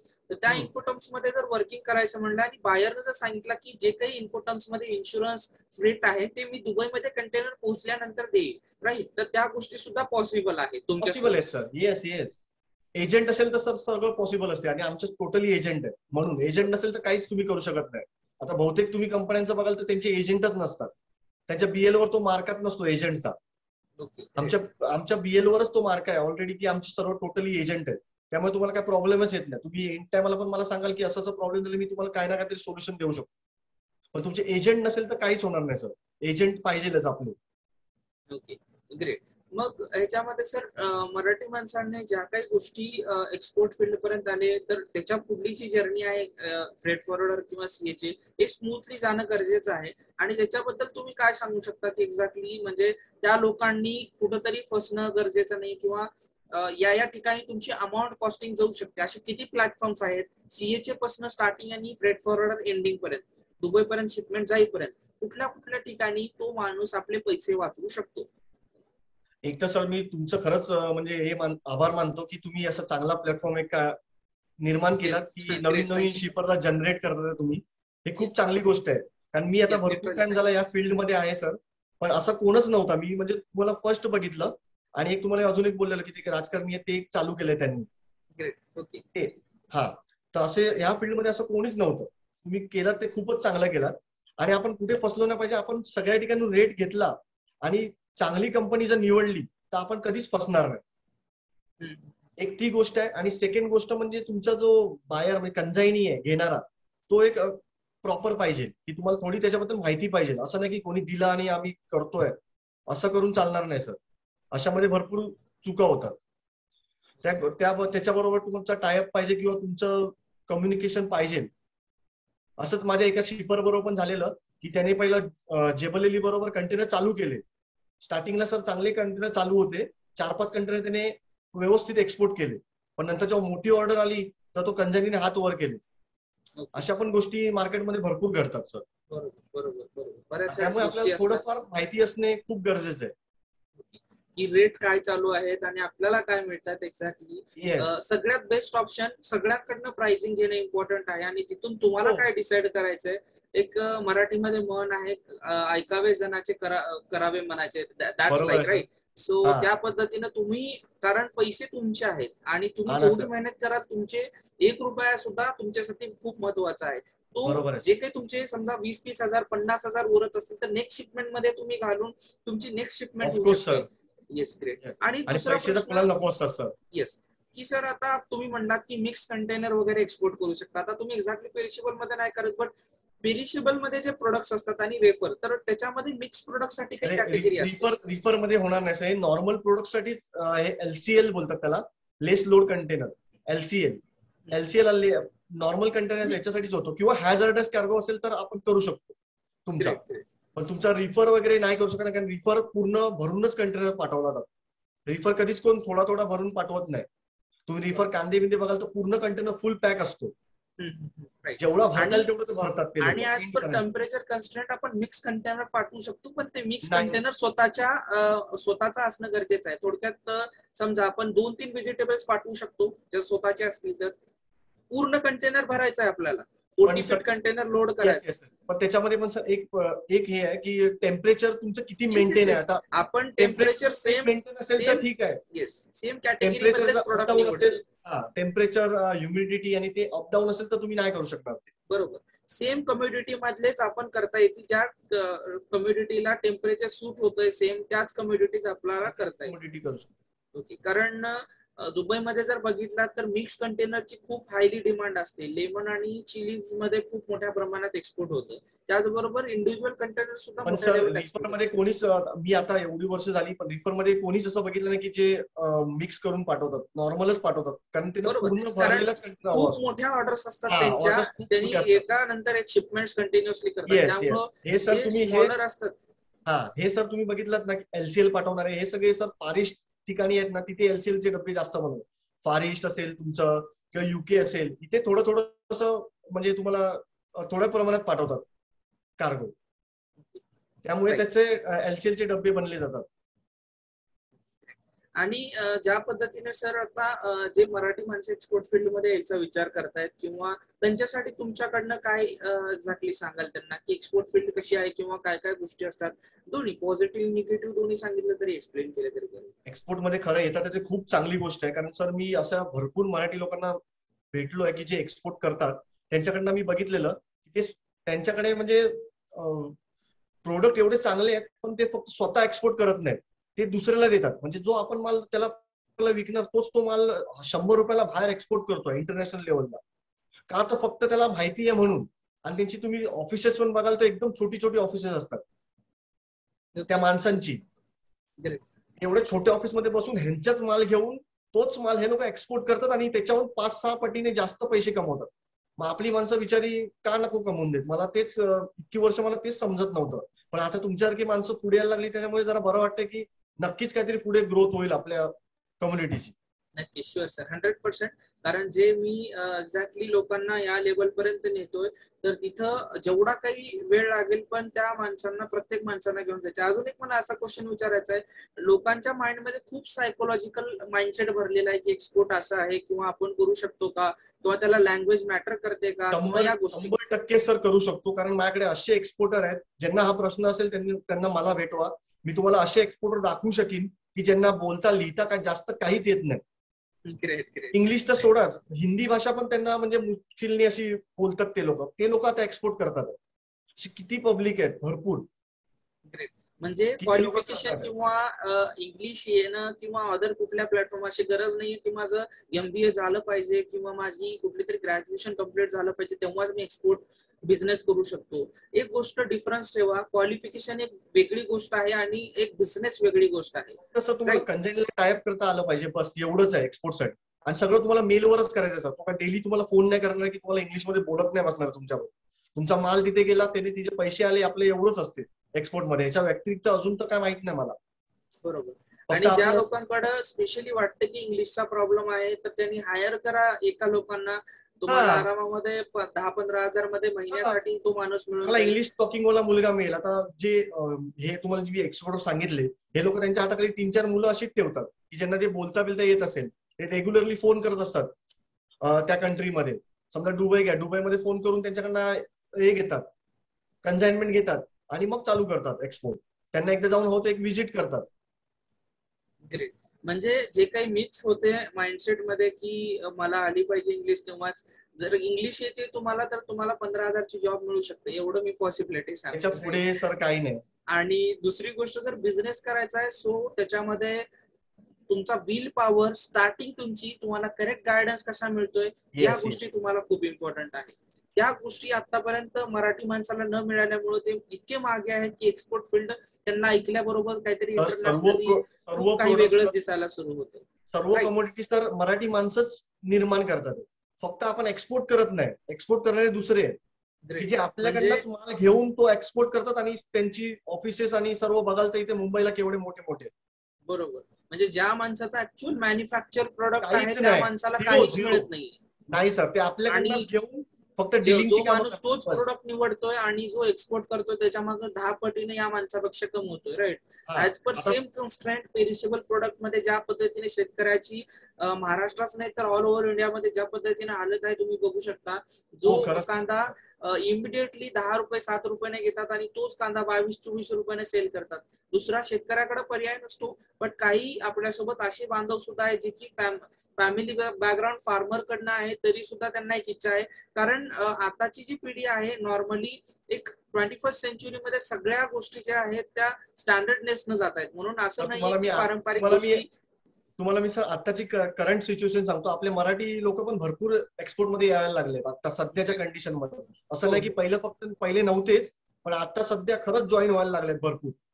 आणि येस आपण जे दुसरे देतात त्यांच्यापेक्षा आपण खरंच कमी रेट देऊ शकतो, कारण आपला स्वतःचा प्रोडक्ट आहे.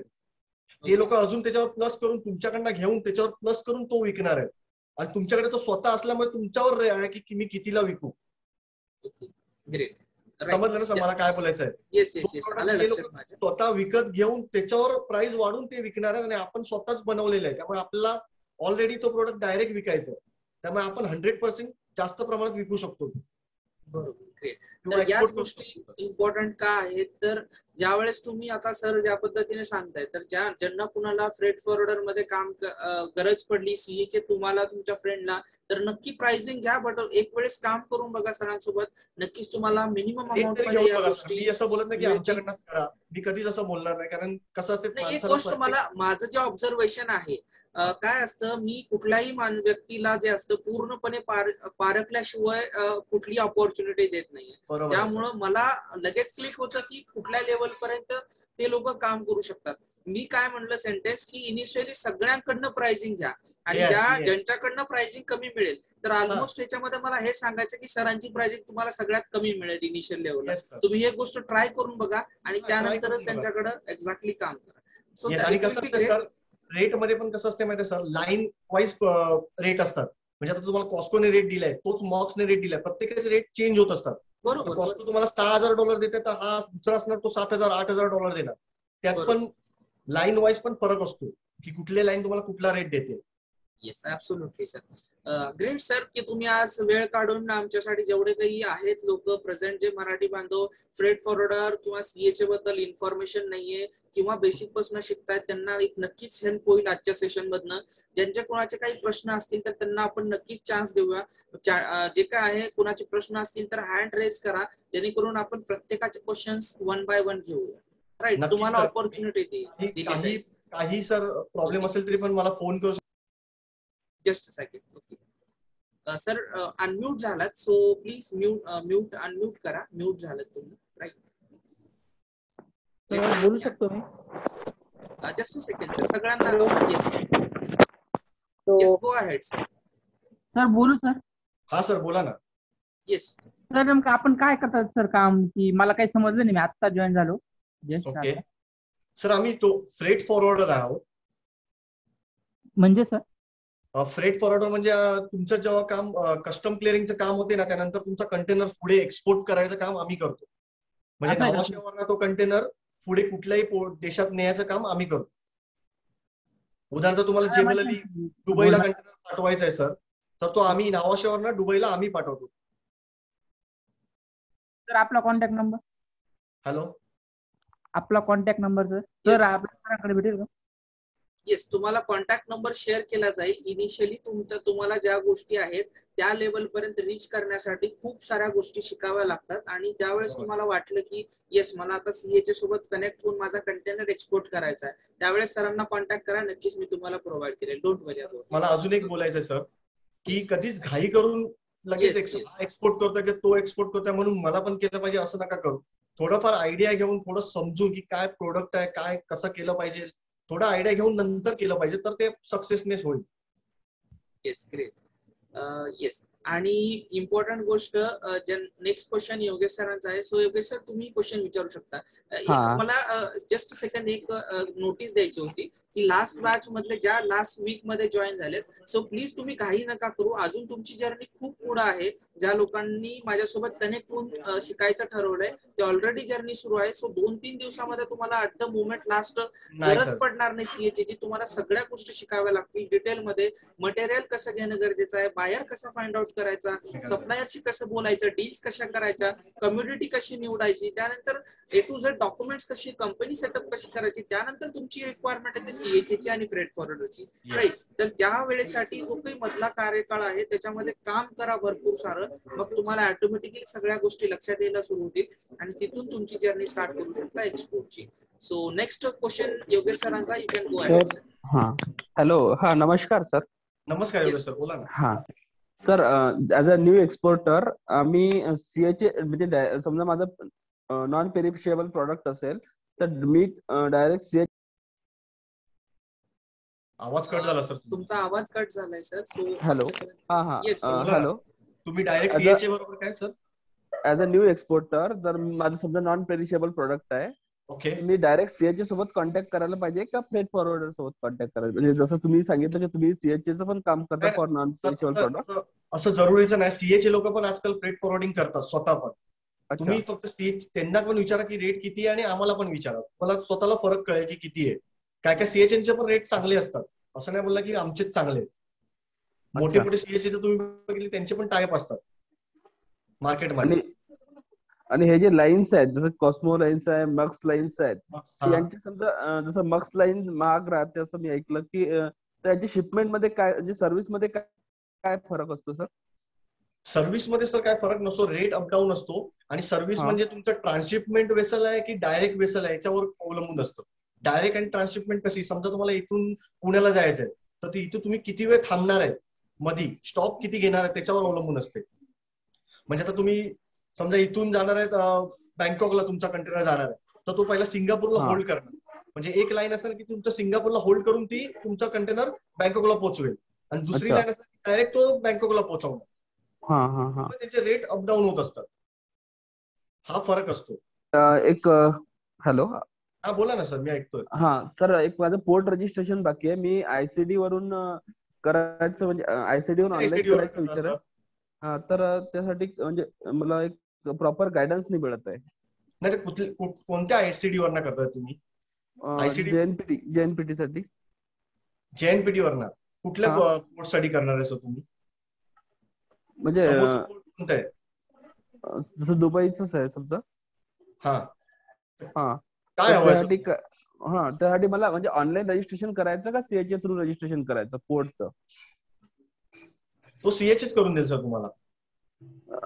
आयसीडी वरून केलं तर काय समजा? आयसीडी वरना सर रेट पण आयसीडी वरना मिळतात. आपले फ्रेट फॉरवर्डिंगचे रेट असतात ना ते आयसीडी वरना उपलब्ध असतात सर. कुठला आयसीडी ते तुम्हाला म्हणून विचारलं मी, नावाशिवाय डायरेक्ट पोर्ट आहे सर. नाही, जसं माझं आता आयसी कोड आलेला आहे आणि मला पोर्ट रजिस्ट्रेशन करायचं आहे. हा सर तुम्ही करू शकता ना, काय प्रॉब्लेम नाही सर. तर सीएचए थ्रू करायचं का ऑनलाईन? सीएचए करेल तुम्हाला सर. तुम्हाला काय प्रॉब्लेम असेल तर माझ्या नंबरवर फोन करा सर, तुम्हाला देतील, मी तुम्हाला समजवतो. चालेल चालेल. Okay, great. हॅलो, आणि कोणाचा क्वेश्चन असेल? Thank you. Hello, yes sir. Hello hello, हा सर. नाव सांगा जेणेकरून लक्षात येईल कोण बोल. हॅलो हॅलो, हा सर बोला ना. हा, मी मकरंद कृष्णा बिरारी बोलतोय सर. बोला ना. ते सर तुमचं हे म्हणजे जे काय सर्व्हिस तुम्ही देतात, हो, किंवा तुम्ही किती वर्ष झाले या फील्ड मध्ये आहेत, म्हणजे तुमची कंपनी किंवा? जस्ट फॉर अ सेकंड, तुम्ही जर कॅमेरा ऑन करू शकाल तर लोकांना लक्षात येईल. Just for if you don't mind, जेणेकरून इंटरॅक्शन चांगलं होईल. आता एक मिनिट, जेणेकरून लोकांनाही लक्षात येईल एक्झॅक्टली जे काही तुमचे क्वेश्चन्स असतील प्रत्येक क्वेश्चनचा आन्सर मिळेल. बट जस्ट फॉर सेकंड, कारण तुम्हाला कॅमेरा फेस करणं खूप गरजेचं आहे. ऑलरेडी मी सांगितलंय तुमचे जे व्हर्च्युअल इव्हेंट्स असतात बायर सोबत वगैरे, तिथं सुद्धा गरजेचं असतं. येस. हा, एक मिनिट. एक मिनिट हा. सो बाकी ज्यांचे कुणाचे प्रश्न असतील त्यांनी हँड रेज करा, म्हणजे त्यांना प्रत्येकाला ऑपॉर्च्युनिटी दिली जाईल.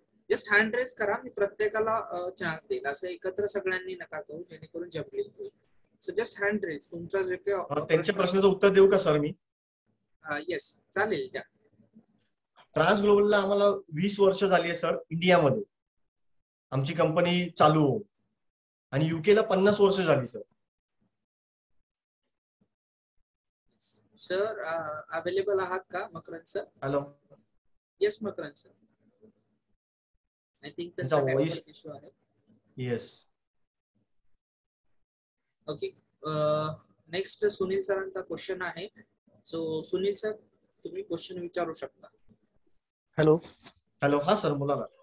हा, आवाज येतो का माझा?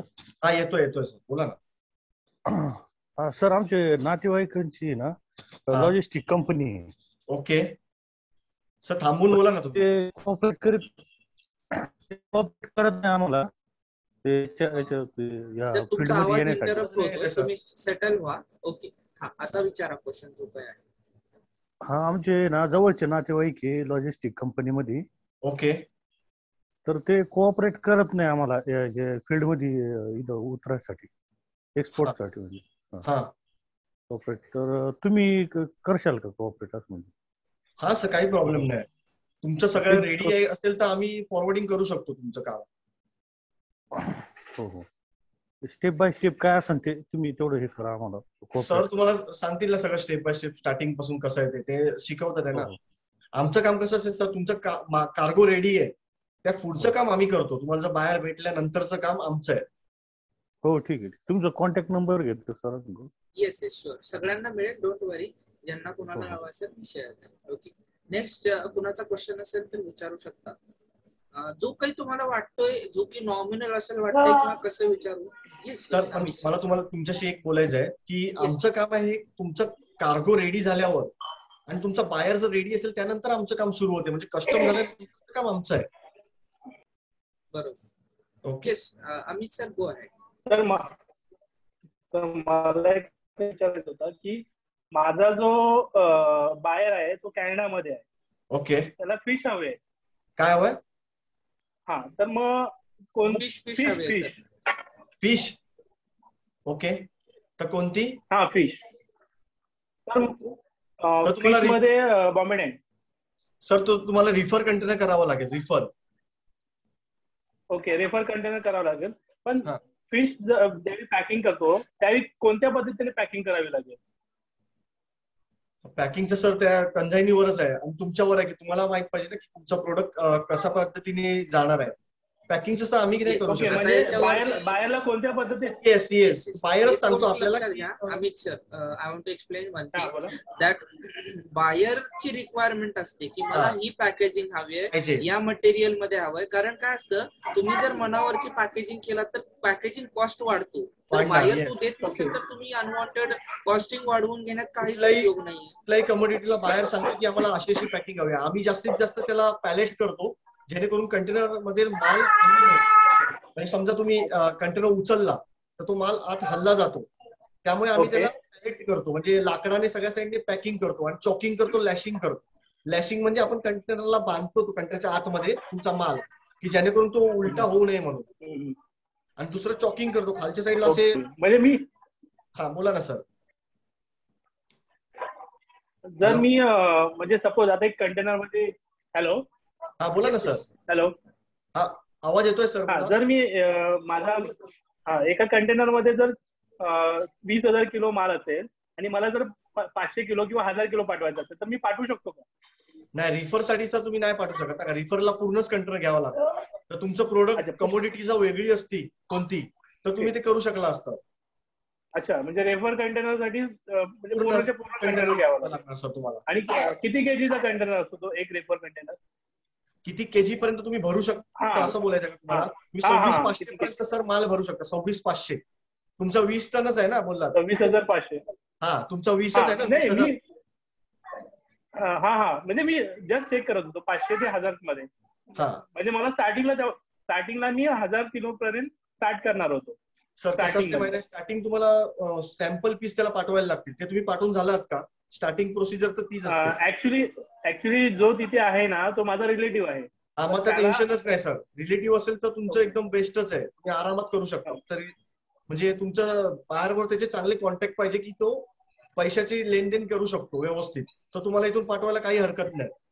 ओके, मग मी कसंही पॅकिंग करून पाठवू शकतो त्याला, म्हणजे असंही नाही सर, तसंही नाही. तुमचा तो भाऊ रिलेटिव्ह आहे ना, त्याला सांगा त्याला भेटायला की कोणत्या पद्धतीत त्याला पॅकिंग हवंय.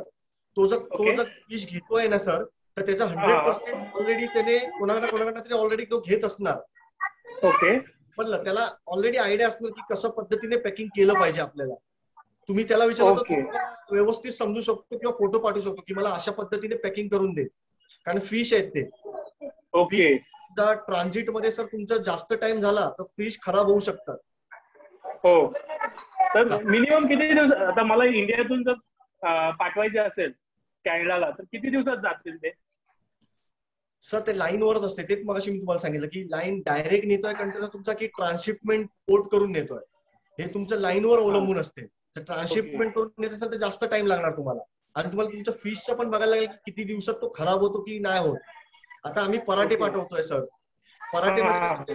पराठ्याला एक जास्त दिवस टिकले पाहिजे म्हणून पण ते तसे तयार करतात पराठे. तर तुमचं फिशचं तुम्ही तसं करू शकत नाही, तर जास्तीत जास्त तुम्ही बर्फ करू शकता की ते अजून राहतील जास्तीत जास्त चांगले. ओके, ते पराठे आता आम्ही पाठवतोय ते जेबललीच आहेत, कारण ते जास्त लॉंग डिस्टन्स पण पाठवलं तर खराब होणार. ओके, त्यासाठी ते प्रोसिजर असते तशी. आणि जर तुम्ही हे फिश बोलताय तर ऑलरेडी त्यांना माहितीच असणार. जे तुम्ही तुमचा जो रिलेटिव्ह बोलतोय ना, त्यांच्याकडे येत ऑलरेडी फिश.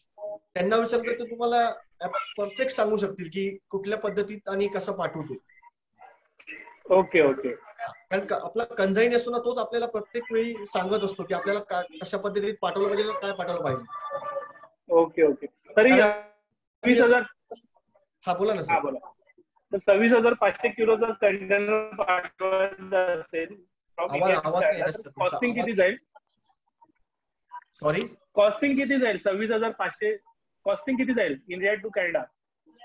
सर कॉस्टिंग तुम्हाला मला आता लगेच सांगता येणार नाही. मी तुम्हाला होतं उद्या परवा वर्किंग करून सांगतो वर्क की किती होऊ शकते ते, कारण ते सगळं मला काढायला लागेल.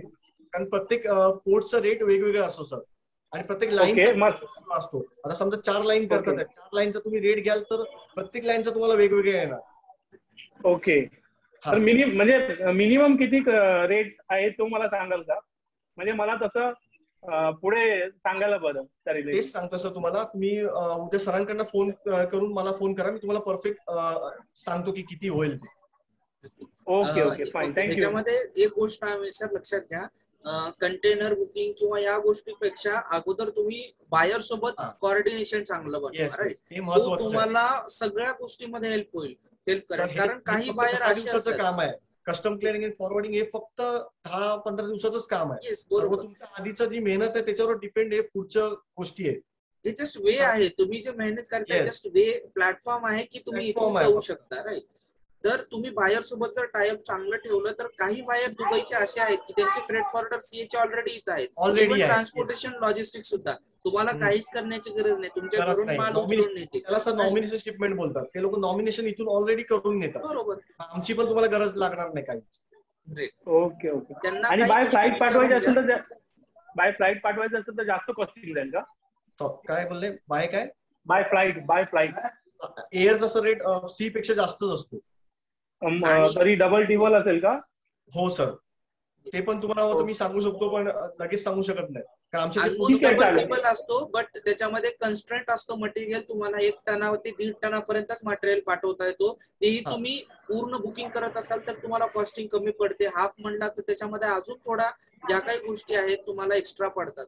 सो तुम्ही बायरला सगळ्या गोष्टी विचारून घ्या की तुम्हाला किती केजी हवंय, कुठला हवंय, पॅकेजिंग कशी हवंय, की कोण करायचं, लॉजिस्टिक कोण करायचं, आम्ही करणार की तुम्ही स्वतः करणार आहे. काय कधी काही कंझाईनी असे असतात की ते स्वतःच करतात सर्व, तुम्ही बोलले तसे सर. तर तुम्हाला जर तोच करणार असेल तर तुमचा प्रॉफिट झाला ना, तेवढं वाचलं तुमचं, टेन्शन पण गेलं. आणि जर कंझाईनी स्वतः करणार असेल ना तर तो सगळं अरेंज करतो टोटली. ओके, तुम्हाला काहीच बघायला, तुमचा फक्त माल रेडी असणेच गरजेचं आहे तुमच्यासाठी बस. Okay, okay. Great sir. Yes, Yes, thank you sir. So ठीक आहे, मच. थँक्यू. मकरंद सर, तुमचा क्वेश्चन राहिला होता. इफ यू आर अवेलेबल तुम्ही विचारू शकता. येस. हा येस सर, मी तुम्हाला पिन करतोय. येस, तुम्ही कॅमेरा ऑन करून विचारू शकता question. Yes hello. Hello. Yes, go ahead.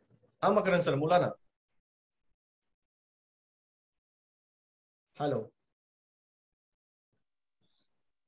Hello. Yes yes yes, आवाज पोहोचतोय, बोला. Yes, go ahead. हा हा सर, तुम्ही आता किती कस्टमर बरोबर म्हणजे काम करता, किती कंपन्यांबरोबर आमचे सर किंवा महिन्याला कॉर्पोरेट कंपन्या किंवा काय असं मिडल सेगमेंट किंवा शॉर्ट एंटरप्रानर वगैरे असं? आमचे सर महिन्याला 350-400 कंटेनर होतात अच्छा. मंथ. आमच्या हा. कंपनीला सर 20 वर्ष झाली आहेत इंडियामध्ये. अच्छा. ओके. आमचे टोटली सर 10 ब्रँचेस आहेत इंडियामध्ये, 10 ब्रँचेस आहेत. आणि अच्छा. सर तुम्ही युकेला म्हणजे लंडनला बघाल तर आमचे टोटल 15 ब्रँचेस आहेत आमच्या कंपनीचे. आणि युकेला 50 वर्ष झाली आहेत सर. अच्छा. आणि आमच्याकडे सर मोठे मोठे शिपर, आम्ही मोठ्या मोठ्या शिपर बरोबर करतो. तर मगाशी तुम्ही ऐकलं नसेल तर परत तुम्हाला सांगतो, सिप्ला, इप्का, रिलायन्स यांच्याबरोबर आम्ही ऑलरेडी करतोय काम. अच्छा. गुजरात फ्लोरोकेम, पटेल रिटेल. पटेल रिटेल, जे पटेल लो प्राइस वगैरे हा, स्टोअर तुम्ही जर ऐकलं असेल तर. अंबरनाथला माझ्या मते हो त्यांचं हो हो, बरोबर आहे सर, तिकडे आहे. Patel. Yes, yes, Lakshmi Kantilal organic, Patel. Lakshmi organic आहे सर, वैशाली एक्सपोर्ट आहे, कुमार मेटल्स आहे, इनॅल्टेक अच्छा. लॅब, अल्फा लॅबोरेटरीज, सर्वांबरोबर करतोय सर आम्ही. ओके. हा. आणि ते SGS इन्स्पेक्शन वगैरे एक असतं बरोबर, SGS इन्स्पेक्शन किंवा काय असं थर्ड पार्टी इन्स्पेक्शन किंवा काय असं काही प्रकार आहे नाही का? सर, समजलं नाही तुमचा प्रश्न. थर्ड पार्टी इन्स्पेक्शन बऱ्याच वेळा थर्ड पार्टी म्हणजे समजलं नाही सर, काय बोलताय तुम्ही? समजा बायरला थर्ड पार्टी इन्स्पेक्शन करून पाहिजे असेल, कंटेनर जे काय शिपमेंट किंवा काय जे काय असेल लोड. म्हणजे लॅब तुमचा टेस्टिंग कंटेनर आहे वगैरे का सर? म्हणताय का तुम्ही सर? नाही असं मी ते SGS इन्स्पेक्शन वगैरे असतं, मी बऱ्याच वेळा ऐकलंय. तर मग ते काय असतं, तुम्ही काही सांगू शकता का त्याबद्दल? नाही सर, मला खरंच आयडिया नाही. आता एवढी वर्ष तर मी कोणाकडनं ऐकलं नाही असं. अच्छा. ओके. तुमचा सर कुठला प्रोडक्ट आहे, तुम्ही ऑलरेडी करतात आहे का? नाही मी करत नाही, पण मी म्हणजे माझं बॅकग्राऊंड फील्ड मध्ये होतो, तर ओके. त्यामध्ये लॉजिस्टिक म्हणजे मध्ये हे होता? नाही फार्मा मशिनरी मध्ये हो, होतो. फार्मामध्ये होता का? हा हा हा. फार्माच्या मशिनरी वगैरे हे सगळे, सिप्ला, डॉक्टर रेड्डीज, रानबॅक्सी, हे सगळे कस्टमर मी होते. पण ते आपलं मेकॅनिकल पार्ट होतं, मशीन स्पेअर पार्ट वगैरे. नाही सर, मशिनरी पण भरपूर जण करतात. आता मुर्जेलो मशीन हे आहे, ते लोक मशिनरीज पाठवतात सर. अच्छा. भरपूर आहेत सर मशिनरी एक्सपोर्ट करणारे, जे त्यामध्ये मशिनरीच्या पूर्ण एक्सपोर्ट करतात. त्यासाठी तुम्हाला मगाशी सांगितलं ना की ओपन टॉप कंटेनर आणि फ्लॅट ट्रॅक कंटेनर लागतात. आता बऱ्याच वेळा ते UK कंट्रीज साठी CE मार्किंग किंवा काय ते मॅन्डेटरी असतं बरोबर? हा. CE UK मध्ये समजा तुम्हाला काय प्रॉडक्ट एक्सपोर्ट करायचं बरोबर, हा हा. तर मग त्यासाठी काय त्यांचं जे CE मार्किंग किंवा काय मार्का सर, कुठल्या पण प्रोडक्टला तुम्हाला म्हणजे करावंच लागणार सर. तुमच्या पूर्ण मार्क्स अँड नंबर्स, तुमचा जो पण कार्गो आहे त्या कार्गोवर तुम्हाला ऑलरेडी लिहावंच लागतं सर. त्याशिवाय का कंटेनर म्हणजे तो माल तुमचा हे कसं करणार, ते लोक सर्च कसं करणार? मार्का तर कंपल्सरी आहे sir. Okay. Thank you sir so much sir. तुमचं ऑफिस वगैरे कुठे आहे, म्हणजे समजा तुम्हाला जर? अंधेरीला आहे सर. अच्छा. हा, अंधेरी मरोळ नाक्याला आमचं ऑफिस आहे. मरोळ नाका. ओके. हो सर. काय कंपनीचं नाव sir? Trans global logistic private Limited. राजबर? Trans global logistic private Limited. अच्छा अच्छा. हो sir. Thank you so much sir. तुमचा क्वेश्चन जर पूर्णपणे सगळ्या काही डिटेल्स मिळाले असतील तर आपण नेक्स्ट क्वेश्चन घेता येईल, किंवा काही क्वेश्चन असतील तर विचारू शकता. Yes yes. Next one. Yes, Yogesh Kharat sir, you can ask question.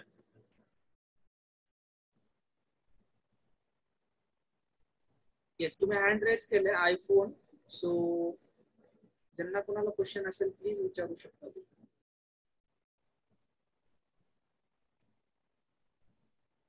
Yes, are there available? अजून कुणाचा काही क्वेश्चन आहे का? येस और नो? नसेल? Hello yes sir. Hello hello hello हा सर. सर, आवाज येतोय? येतो येतो, बोला. हा. थोडासा इंटरप्ट होतोय सर.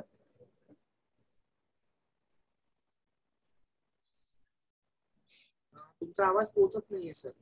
अनम्यूट करून घ्या तुम्हाला, म्हणजे आवाज पोहोचेल. येस.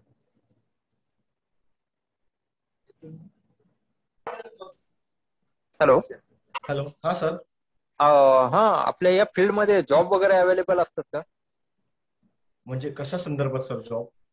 म्हणजे एक्सपोर्टच्याच संदर्भामध्ये. येस असतात ना सर. ते आपल्याला म्हणजे समजा एक्सपिरियन्स घेण्यासाठी किंवा त्याच्यामध्ये हे करायसाठी. हो सर, आहे ना. कस्टमर सर्व्हिसचा जॉब आहे सर, मार्केटिंगचा जॉब असतो आपल्या फील्डमध्ये. मग ते आता समजा आपल्याला पाहिजे असेल तर ते कुठं कोणाकडे हे होतील, माहिती कुठून भेटेल आहे म्हणून?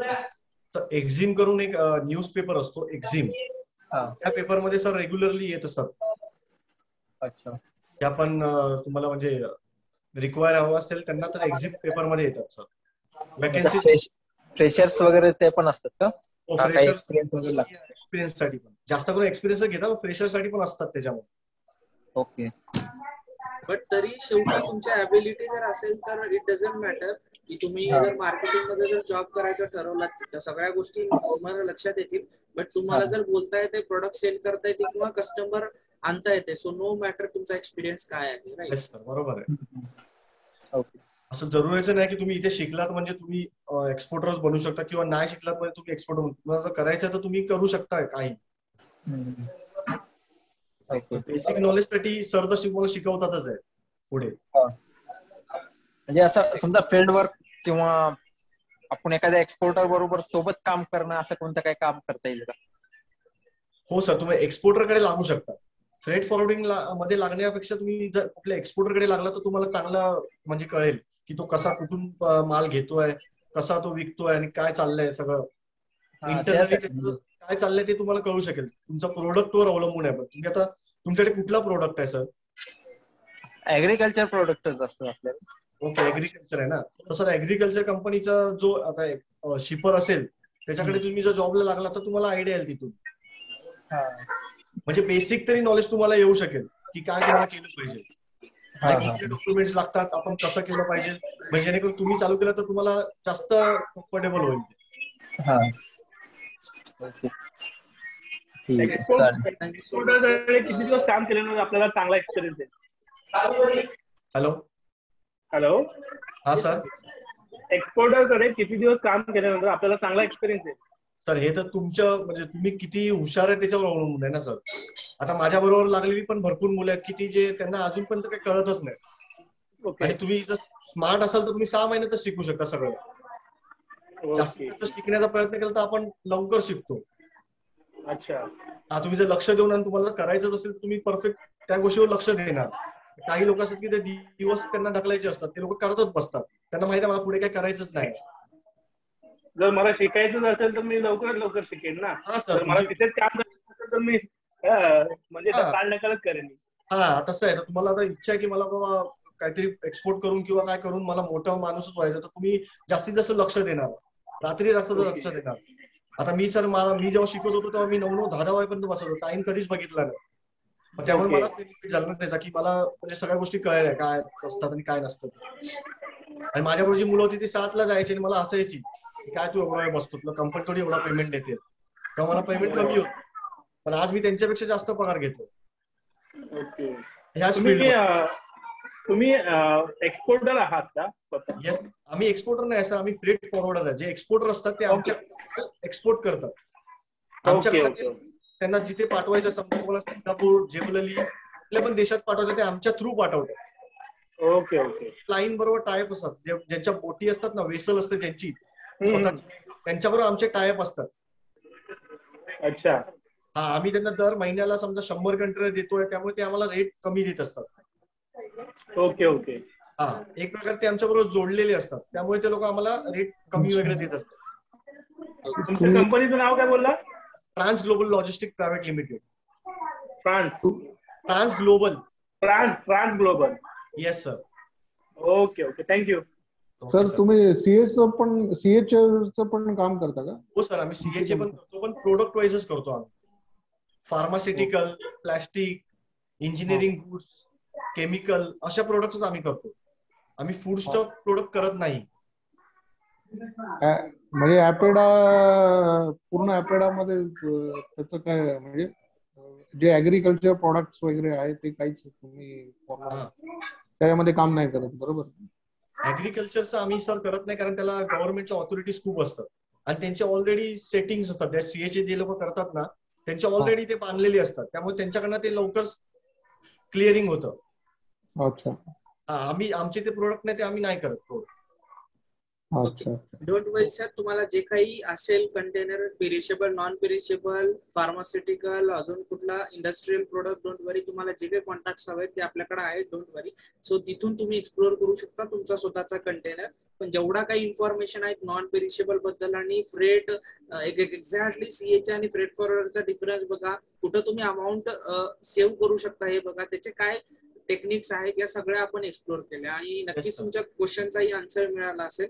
सो नेक्स्ट कुणाचा जर क्वेश्चन असेल तर बघूया, otherwise we close the session, right? So yes, बाकी कुणाचे क्वेश्चन असतील तर गो अहेड.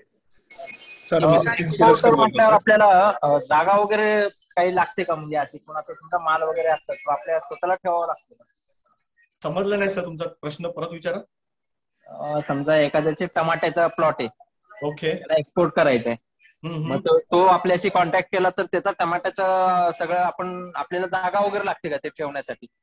सर जागा कशाला हवी आहे तुम्हाला? तुम्हाला आता भरपूर ट्रेडर असे आहेत, मी मगाशी पण तुम्हाला सांगितलं की असे भरपूर ट्रेडर आहेत की ते छोटीशी जागा घेऊन बसले, म्हणजे एकदम छोटीशी. तुम्ही यकीन पण करणार ना की आपण जिथे मी बसलोय तेवढीच जागा फक्त त्यांच्याकडे आहे, बस. ते लोक तिथून एक्सपोर्ट करतात आहे. म्हणजे काय करणार ते लोक, तुमचे जे कुठे टोमॅटो तुमचे जिकडे आहेत तिकडून ते घेऊन ते एक्सपोर्ट करणार. अच्छा, मग हे सीएचए करतात का? डायरेक्ट एक्सपोर्ट करू शकता. हा, अच्छा. तुम्ही तिथेच त्यांना तिथून उचलायचे आणि एक्सपोर्ट करायचं. तेच पॅकिंग वगैरे त्याला हे लागेल ना, तेच पॅकिंग वगैरे तुमचं हे सगळं नेक्स्ट हे आहे. तुम्हाला पहिलं कंझायनी शोधावा लागतो त्यासाठी. तुमचा कंझायनी जर रेडी असेल ना, सर्वात प्रथम गोष्ट आहे की तुम्हाला कंझायनी शोधणं गरजेचं असते. सर सांगतील कंझायनी तुमच्याकडे पाहिजे. कंझायनीत नसेल तर तुम्ही ते घेऊन काय करणार आहे? बरोबर.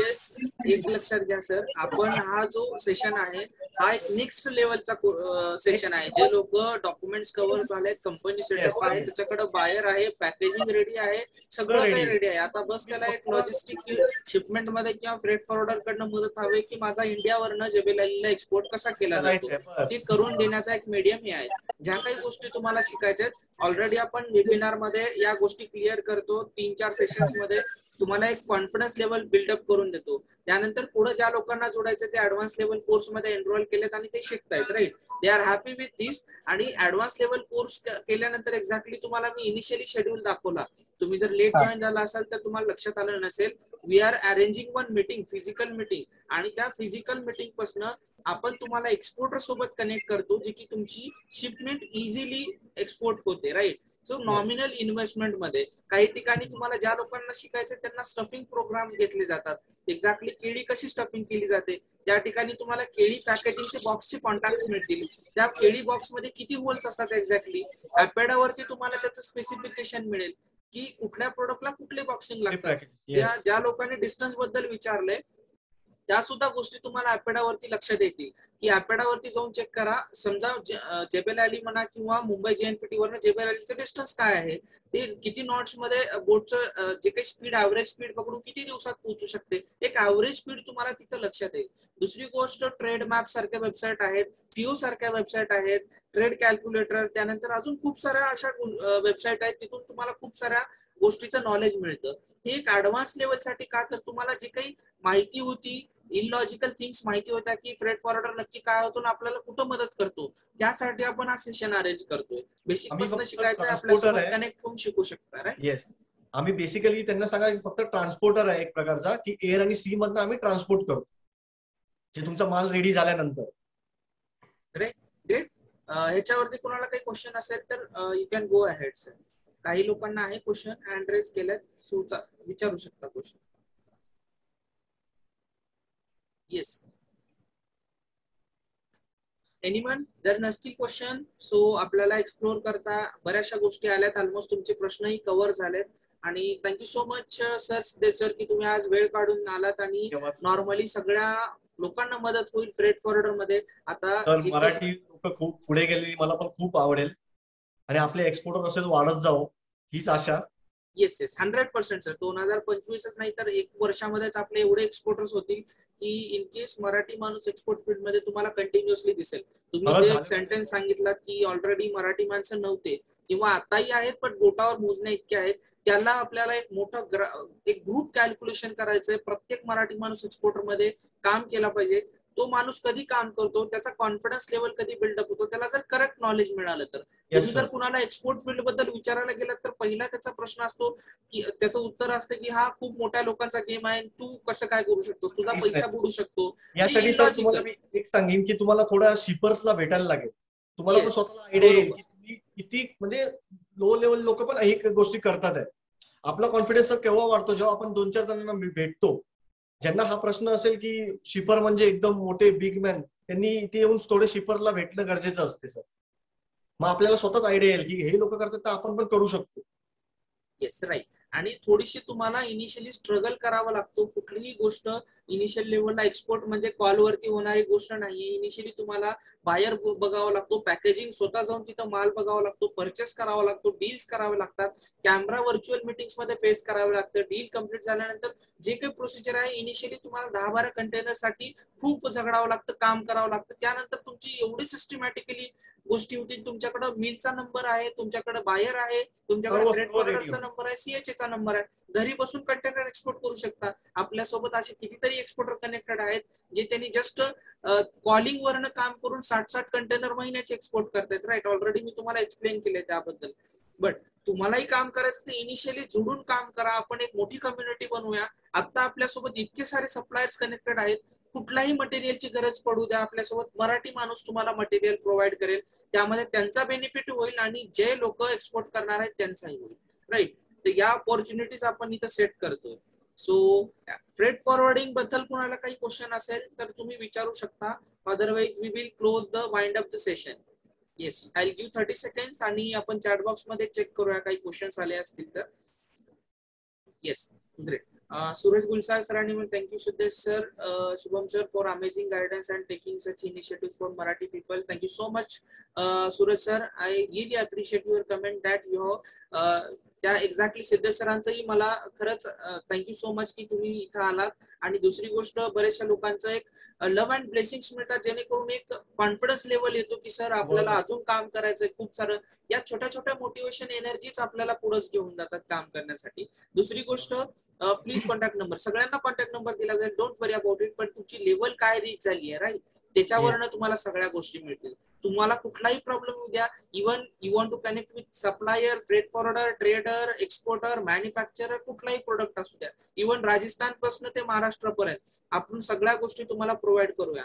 बट तुमची काम करण्याची जिद्द ठेवा आणि सगळ्या गोष्टी इव्हन लास्ट मोमेंट पर्यंत एक्सपोर्ट पर्यंत तुम्हाला घेऊन जाण्यात आपण मदत केली. आता बरेचसे व्हिडिओज आहेत, मी नक्कीच तुम्हाला युट्यूब वरती शेअर करेल. रेफर कंटेनर एक्झॅक्टली काय असतं, त्याच्या बाहेरनं कसं दिसतं, आतमध्ये काय असतं, प्रोडक्ट्स कसे ठेवले जातात, त्या सगळ्या गोष्टी शेअर करेल तुम्हाला. डोंट वरी, तुम्हाला इझी होईल. ज्या गोष्टी तुम्ही बघू शकत नाही तिथं जाऊन त्या गोष्टी मी तुमच्यापर्यंत आणेल. प्रत्येक पोर्ट वरती ऑलमोस्ट मी व्हिजिट करतोय. JNPT नावाशिवाय व्हिजिट केलाय, आता मुंद्रा केलाय. ऑलमोस्ट 150 पोर्ट आहेत इंडियामध्ये. तुमच्यासाठी प्रत्येक गोष्ट तुम्हाला जर भरताना कंटेनर बघायचं असेल तरी पण आमच्या नावाशिवाला आहेत मुलं जे तुम्हाला दाखवू शकतील. जर कोणाला बघायचं असेल तर तसं आपण अरेंज करू शकतो सर. येस, ऑपॉर्च्युनिटी बघा. ज्यांना कुणाला स्टफिंग प्रोग्राम आहे, आपण तर सेटअप करणार आहोत स्टफिंग प्रोग्राम, पण ज्यांना कुणाला जायचंय बघायचं इमिडिएटली त्यांनी जाऊ शकतात. पण सर जास्त मुलांना तिथे घेत नाही, 2-3 जस्ट इंडिव्हिज्युअल 2-3 आणि ती बघूया आपण. एक्झॅक्टली काय करता येईल, बट तुमची जिद्द असणे गरजेचे आहे तिथं जाऊन काम करण्याची किंवा बघण्याची काय एक्झॅक्टली होतंय. सगळ्या गोष्टी मला एक्सपोर्टर व्हायचंय, मला खूप काही करायचंय लाईफ मध्ये 95% लोक म्हणतात, बट सक्सेसफुल किती पर्सेंट आहेत? 5%. डिफरन्स तेवढाच आहे की करायचं प्रत्येकाला, बट ज्यावेळेस ऍक्शन घेण्याची वेळ येते ते माघार घेतात. आणि मॅक्झिमम मराठी लोकांमध्ये या गोष्टी खूप आहेत, तर त्या आपण अवॉइड करून त्या लोकांच्या डोक्यामधनं काढून एक त्यांना चांगली ऑपॉर्च्युनिटी त्यांना वाटते. खूप साऱ्या लोकांना वाटतं की यस मी एक्सपोर्टर बनू शकतो, की तुमच्या हातून बिलीफ येण्यासाठीच खूप वेळ लागतो, राईट. तर त्या प्लॅटफॉर्म आपण निर्माण करून देतो. त्यामुळे डोंट वरी, इझी सगळ्या गोष्टी आहेत, फक्त करेक्ट गायडन्स तुमच्यापर्यंत पोहोचणं गरजेचं होतं, ते नक्कीच पोहोचेल. येस येस पशुमाला, येस सर तुमचं नाव एक्झॅक्टली मला प्रोनाऊन्स करता येत नाही, but thank you so much. Yes ready आहात, कनेक्ट व्हा आमच्या सोबत. जे काय वेबिनार पासून स्टार्ट करा, ऍडव्हान्स लेवल मध्ये जॉईन व्हा, फिजिकल मीटिंग्स, प्रॅक्टिकली एक्सपोर्टर सोबत कनेक्ट, आणि तिथून तुमची शिपमेंट एक्सपोर्ट होईल. त्याचबरोबर जे काही गोष्टी इम्पॉर्टंट आहेत सीएचे फ्रेट फॉरवर्डर सोबत कनेक्ट होण्याच्या, त्या सुद्धा तुम्हाला इझी लेवलला मिळेल. आपण पुढे काही स्टफिंग प्रोग्राम ठेवणार आहोत, बनाना रिगार्डिंग, मैदा रिगार्डिंग. ऑलरेडी काही लोकांनी स्टफिंग प्रोग्राम अटेंड केलेत, त्या लोकांची इंथुझियाझम बघा आपल्यासोबत आता सुद्धा कनेक्ट आहेत. मुंद्रावरनं जे काही आहे स्टफिंग प्रोग्राम 2 कंटेनरचा एक्सपोर्ट करायचा बघितलेत. इन केस पुण्यावरनं 1000+ किलोमीटर येतं, राईट. म्हणजे 2000 किलोमीटर ट्रॅव्हलिंग करून स्टफिंग प्रोग्राम बघण्याची त्यांची कॅपॅसिटी आहे. तर विचार करा ते किती लवकर एक्सपोर्ट फील्ड मध्ये उतरू शकतात. तर त्या लेवलचं इंथुझियाझम ठेवा, नक्कीच तुम्हाला ही सगळ्या गोष्टी मिळू शकतात. येस सर, ज्ञानेश्वर सर सगळ्या गोष्टी कव्हर करतात. तुम्ही इनिशियली शिका सगळ्या गोष्टी, इनिशियली तुम्ही शिका की काय एक्झॅक्टली असतं एक्सपोर्ट, आणि त्यानंतर प्रश्न करा, सगळ्या गोष्टीचे सोल्युशन तुम्हाला इथं मिळेल. बट इनिशियली शिका तुम्ही, राईट. डोंट वरी, सगळ्या गोष्टीचं सोल्युशन मिळेल. Okay, yes thank you so much. याच लेवलला आपण कनेक्ट करत राहूया, एकमेकांशी हेल्प करून आपल्याला प्रत्येक मराठी कम्युनिटीला पुढे घेऊन जायचंय. आणि ही खरंच आउटस्टँडिंग होती आजची night. That was great for everyone. आणि thank you so much Siddhesh sir, तुम्ही इथं आल्याबद्दल. We are wind upping the webinar. Thank you so much सगळ्यांना. Have a good night, great future आहे. Hello, yes yes sir, go ahead. कोणाला काही help हवी असेल तर एकदा फोन करायला सांगा मला.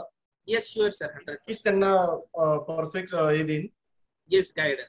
आणि तुम्ही जर विचार केला, काही सीएच आणि फ्रेट फॉरवर्डर आहेत, तुम्ही कॉन्टॅक्ट करून बघा, तुमचा कॉल रिसिव्ह करणार नाहीत किंवा त्यांच्याकडे वेळ नाहीये, एवढे बिझी असतात. आणि त्याच्यामध्ये डायरेक्टली तुम्ही कॉल केल्याबरोबर पहिला प्रश्न असतो की कंटेनर कुठून कुठं पाठवायचा आहे. तुमच्यापाशी कंटेनर इव्हन बायर नाहीये ना कंटेनर नाहीये, तर त्या तुम्ही गोष्टी पॉसिबल नाहीत, तर एंटरटेन करण्यासाठी बसलेले नाहीत. कुठंतरी जेन्युनिटीने हेल्प व्हायला पाहिजे त्यांची, लोकांपर्यंत सगळ्या गोष्टी पोहोचणं गरजेचं आहे आणि एक्सपोर्ट फील्ड मध्ये उतरणं गरजेचं आहे. त्यासाठी प्रत्येक जण आपल्यासोबत जोडतायत, सहाय्य करतायत, तर त्याचा नक्कीच बेनिफिट घ्या आणि तुम्ही एक एक्सपोर्टर म्हणून स्वतःची जर्नी स्टार्ट करा. Yes Dnyaneshwar sir, thank you so much. आणि तुमच्या लव्ह अँड ब्लेसिंग सुद्धा दिसत आहेत मला.